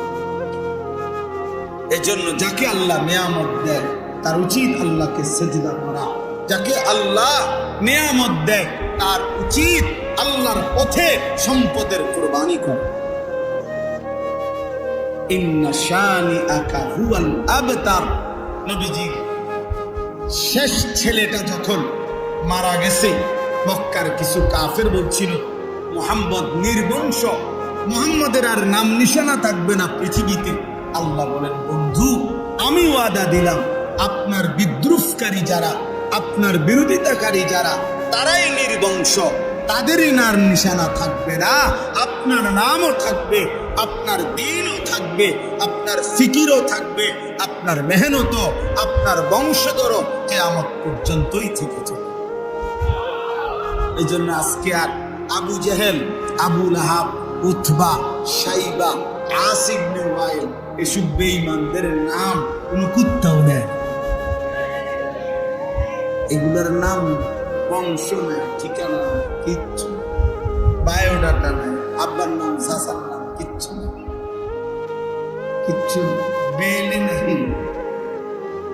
কিন্তু রাসূলুল্লাহ সাল্লাল্লাহু আলাইহি ওয়াসাল্লামের খানদান হযরতে হাসানের বংশধর, হযরতে হুসাইনের বংশধর ছিল, আছে, থাকবে ইনশাআল্লাহ।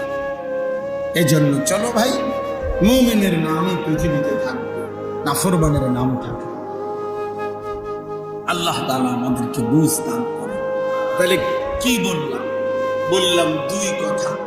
এক নম্বর কথা হলো, আমাদের প্রত্যেকের ইসলাম সংশোধন দরকার কিনা।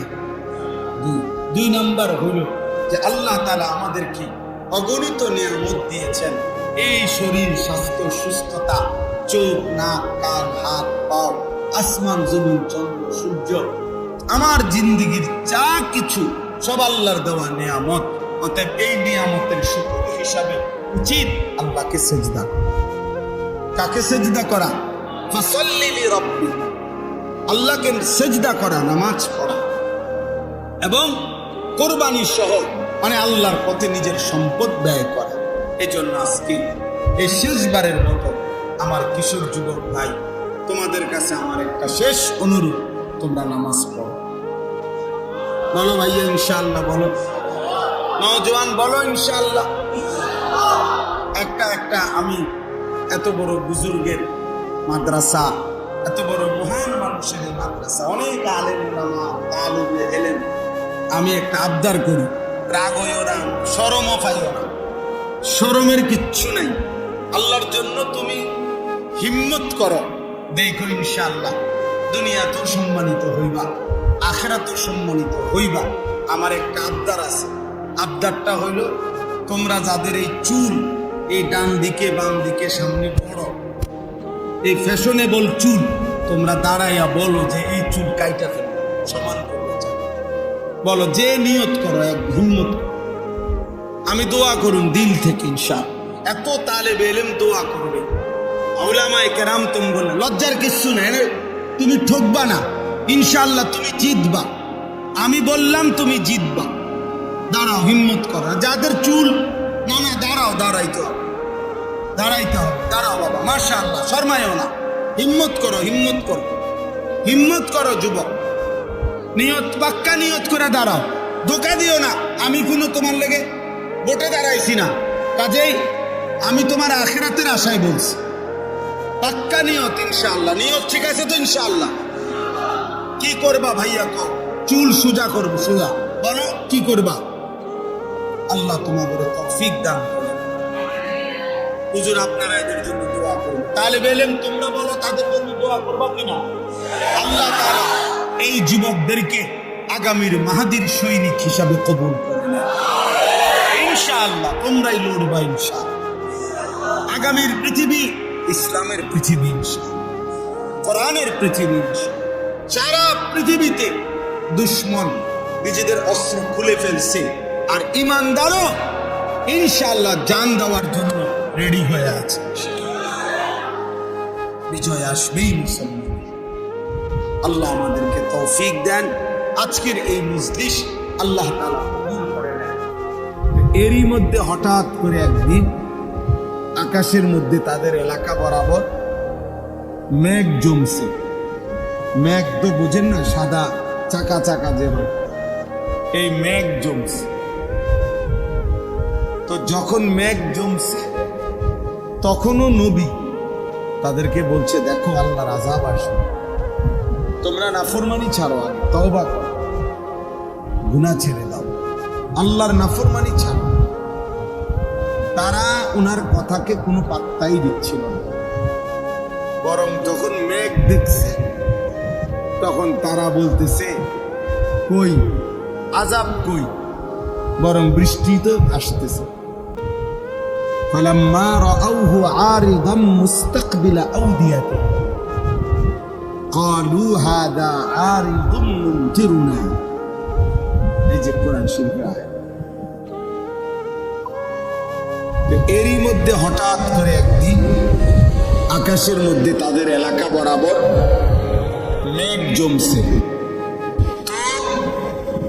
সমস্ত লোক তখন, মানে পুরা কওম, ছোট বড় কোলের বাচ্চা সহ সবাই গিয়ে ওই মেঘ যেখানে চাকা হইছে ওর বরাবর আইসা দাঁড়াইছে। মানে উদ্দেশ্য হলো বৃষ্টি নামবে, সবাই একসাথে ভিজবে, ঠান্ডা হবে। তো এই অপেক্ষা করতেছে। আল্লাহ তাআলাই কুদরতি ভাবে আর কি একসাথ করছে সবাই। একদম পেটের বাচ্চা কোলের বাচ্চা নিয়ে আইছে সবাই, ঠিক তারাও একত্র হয়েছে। আর মেঘ দেখে তারা আরো হাসি ঠাট্টা করতেছে যে বৃষ্টি নামবে, আযাব আসবে। আল্লাহ তাআলা বলেন, বাল হুয়া মাস্তাজালতুম বিহি, না কওম, শোনো, এটাই সেই আযাব যেটার তাড়াহুড়া তোমরা করতেছিলা, যে আযাব আসে না কা, তোমরা তাড়াহুড়া করছিলা। আমি তো চাচ্ছি আমার ফয়সালা মতো দেব।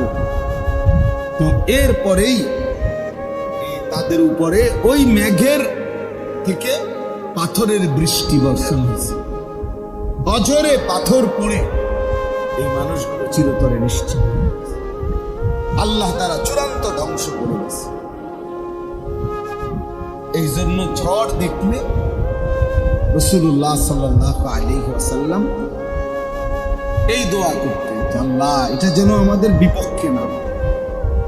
কোরআন শরীফে আছে, ওই ছেলেরা এই হাতের মোবাইল এগুলো বন্ধ করো, অসভ্যতা ছাড়ো, অসভ্যতা ছাড়ো, কিছুটা তো মানুষ হও,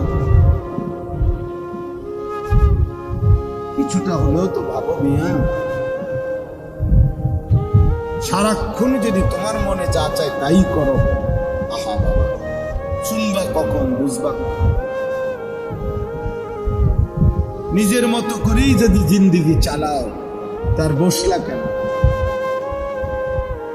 আল্লাহর কথা শুনবাই বা কেন? তোমার যেহেতু সিদ্ধান্তই যে তোমার পছন্দই তোমার পছন্দ, তোমার চুল তোমার মতো হবে, তোমার যেটা ভাল লাগে, তোমার জামা, তোমার প্যান্ট, তোমার কথাবার্তা, চাল চলন, উঠা বসা, সারাদিনের আড্ডা, সব যদি তোমার মতোই হয়, নিজের মতোই হয়, তার বলেই কি লাভ, শুনেই কি লাভ? সিদ্ধান্তই যদি হয় যে আমি বদলাবো না, আমি আল্লাহর কথা শুনবো না, কোরআনের কথা শুনবো না, এই পাঞ্জাবিওয়ালা ফালতু কথা কার,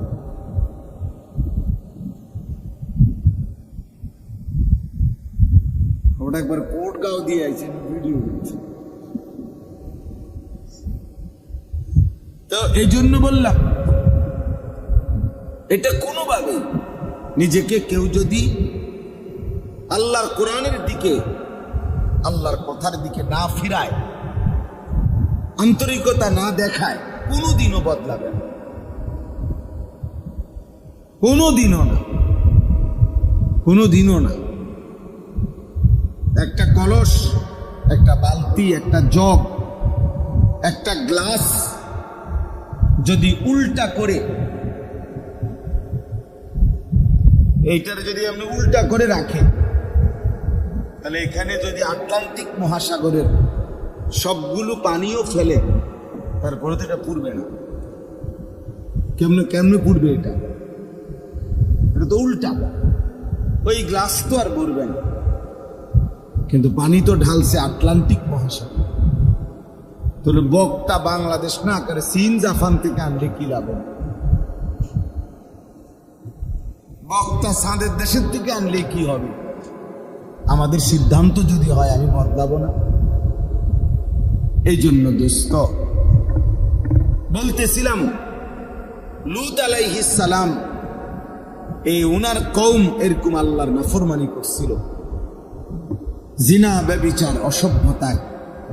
তো আল্লাহ তাআলা তাদেরকে এরকম একদিন ফজরের ওয়াক্তে আযাব দিয়েছিলেন। কি আযাব? আযাবটা দিয়েছেন দুই ভাবে। একজন ফেরেশতা এসে ওই পুরা এলাকার মাটি সহ সাতবক জমিনের নিচ থেকে সবাইকে ওনার হাতের তালুতে উঠায় ফেলছে, আসমানের কাছে নিয়ে উপর করে আবার জমিনে আছাড় মারছেন। আর এর উপরে আল্লাহ তাআলা পাথরের, ওয়া আমতারনা আলাইহিম হিজারাতাম মিন সিজ্জিল, আল্লাহ বলেন আমি পাথরের বৃষ্টি বর্ষণ করেছি, ফলে তারা একেবারে নিশ্চিহ্ন হয়ে, গভীর গর্ত হয়ে ওই জাতি নিশ্চিহ্ন হয়ে গেছে। এজন্য আফসোস করার কিছু নাই। ঠিক আছে, আমরাও বৃষ্টি চূড়ান্ত আসলে আমরাও শেষ করে দিচ্ছি, আসছি, আপনারাও আসছেন, মাহফিলের ইন্তজামও হয়েছে, আল্লাহ তাআলা যেন কবুল করে নেন।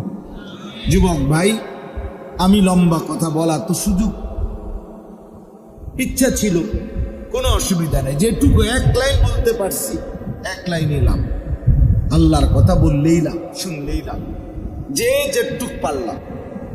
তো আমার বলা একটাই কথা, অনুরোধ আজকে তোমাদের নওজোয়ান ভাই, বিশেষ করে তোমাদের কাছে, তোমরা ইনসাফের সাথে আমার একটা কথা শুধু মনে রাখো, পৃথিবীতে এই মুহূর্তে গাজা, ফিলিস্তিনে মুসলমানদের উপরে যে নির্মম জুলুম চলতেছে, মুসলমানের রক্তে, শহীদের খুনে আল্লাহর জমিন ভেসে গেছে, মুসলমানের লাশ আকাশে উড়ে ছিন্ন ভিন্ন হয়ে যাচ্ছে। এই অবস্থায় শুধু একটা ইনসাফের কথা বলি ভাইয়া, এত রক্ত, ইমানদারের এত লাশ দেখে, শহীদ শাহাদাতের মৃত্যু দেখে একজন বিবেক যদি সামান্যতম বিবেক থাকে, এই অবস্থায় তুমি একদিকে মুসলমান জুলুমের শিকার, অত্যাচারিত, সমস্ত মুসলমান নিশ্চিহ্ন করে দিচ্ছে, আর তারপরে তুমি আরেকদিকে মোবাইল, নারী, ছবি, অশ্লীলতা নিয়েই তোমার জীবন কাটতেছে। না তোমার চেহারা একটু কোনো ভাঁজ আছে, না তোমার চোখে এক ফোঁটা পানি আছে, না তোমার আল্লাহর কাছে তোমার একটু দোয়া আছে, কিছুই নাই। আহা, মুসলমান এত পাষাণ হয় না, মুসলমান এত নির্মম হইতে পারে না বাবা। এই আমার এই অনুরোধ।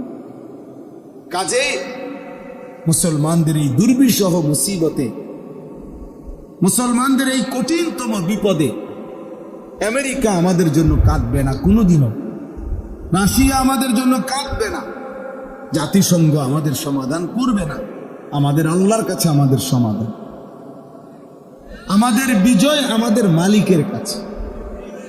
আজকে ৭৭ বছর, 1948 সাল থেকে এই ইসরায়েলের ইহুদি কুত্তারা ফিলিস্তিনের মুসলমানদেরকে মারতেছে এক টানা ৭৭ বছর। কত বছর? 2025 পর্যন্ত তুমি ক্যালকুলেটর হিসাব করে দেখো। ৭৭ বছরে কত মিটিং, কত ফিটিং, কত বৈঠক, কত আলোচনা, কত কিছুই হয়েছে। জাতিসংঘে 1000বারও বৈঠক হয়েছে, কিন্তু এই বেঈমানরা কখনোই ফিলিস্তিন সমস্যার সমাধান করে নাই। তাহলে অতএব আলোচনা, বৈঠক এটা দিয়া হবে না, মুসলমানের সমাধান আল্লাহর কাছে। কাজে আমাদের সেজদা, আমাদের দোয়া, আমাদের কান্নাকাটি, আমাদের রক্ত, আমাদের শাহাদাত, আমাদের জিহাদ, আল্লাহর জন্য জীবন বিলিয়ে দেওয়া, এর মধ্যেই আমাদের বিজয়, এর মধ্যেই আমাদের বিজয়, এর মধ্যেই আমাদের সফলতা, এর মধ্যেই আমাদের কামিয়াবি। আল্লাহর নবী সাল্লাল্লাহু আলাইহি ওয়াসাল্লাম বলছেন, কিয়ামত পর্যন্ত জিহাদ এই পৃথিবীতে টিকে থাকবে। অতএব মুসলমান যুদ্ধ করুন। এই জন্য আমি অনুরোধ করছি, বাবা, তোমরা ছেলেরা, তোমরা যদি মুসলমান মায়ের দুধ খাইয়া থাকো, তোমাদের রক্তে যদি ইসলামের এক ফোঁটা থাকে, তোমরা আল্লাহর রাস্তা ছেড়ে দাও, আল্লাহরে নারাজ করো না, বরং প্রত্যেকের সামর্থ্য অনুপাতে একবার হলেও আল্লাহর কাছে হাত তোলো, দোয়া করো, কান্নাকাটি করো, এবং নিজেরা নামাজে অভ্যস্ত হও। আল্লাহ তাআলা ওয়াদা দিছে, বন্ধু, 3টা আমল যদি পূর্ণ করেন, এই শেষ কথাটা হলো এই: 5 ওয়াক্ত নামাজ ফজর সহ, 2 রাত্রিবেলার তাহাজ্জুদ নামাজ, 3 বেশি বেশি দোয়া। আল্লাহ বলছে, বন্ধু, এই 3টি আমল যদি কেউ পূর্ণ করে দেয় কোন মুমিন, অকুল জা আল হক ওয়া যাহাকাল বাতিল, আমি আল্লাহ ওয়াদা দিলাম, এই 3 আমল শতভাগ আদায় করবেন, হকের বিজয় আসবে, বাতিলের পরাজয় হবে। বিশ্বাস করো দোস্ত, এটা কোরআনের আয়াত, সূরা বনী ইসরাঈলের আয়াত। অতএব মুসলমানদের বিজয় আমাদের সেজদার মধ্যে, আমাদের বিজয় আমাদের রাত্রি গভীরের চোখের পানির মধ্যে, আমাদের বিজয় আমাদের আল্লাহর কাছে দোয়া করার মধ্যে। এই জন্য আমি অনুরোধ করছি, সবাই আমরা প্রত্যেকে, প্রতিটা যুবক, প্রতিটা কিশোর, আমার বাপ, তুমি নষ্ট হইও না। এই অবস্থায়ও তোমার পাশের বাড়িতে মুসলমান যদি জুলুমের শিকার হয়, তুমি এরপরেও যদি নারী ছবি নিয়ে ব্যস্ত থাকো, মোবাইল নিয়ে ব্যস্ত থাকো, প্রিয় বন্ধু, এটা ইনসাফ হয় না, এটা বিবেকের কাজ হইতে পারে না। এই পৃথিবীর এক প্রান্তে মুসলমান এভাবে রক্তে গড়াগড়ি খাইতেছে, লাজ্জা শহরটাকে সমান বানায় ফেলছে, একটা বাড়ি নাই, একটা ঘর নাই, মুসলমানের অস্তিত্ব নাই, আর তুমি তবুও নাচবা, গাইবা, ফুর্তি করবা, নারী দেখবা, ছবি দেখবা। হায় হায়, মুসলমান এত নির্মম কেমনে হয়? এই জন্য আমরা প্রত্যেকে ইনশাআল্লাহ আল্লাহর কাছে দোয়া করব। আমাদের প্রত্যেককে আমি অনুরোধ করি, আল্লাহ তাআলা প্রত্যেককে নামাজি হিসাবে, চরিত্রবান হিসাবে কবুল করে নেন। আজকের এই মাহফিল আল্লাহ তাআলা যেন সর্বোচ্চ বিনিময় দান করেন। সুবহানাল্লাহি ওয়া বিহামদিহি।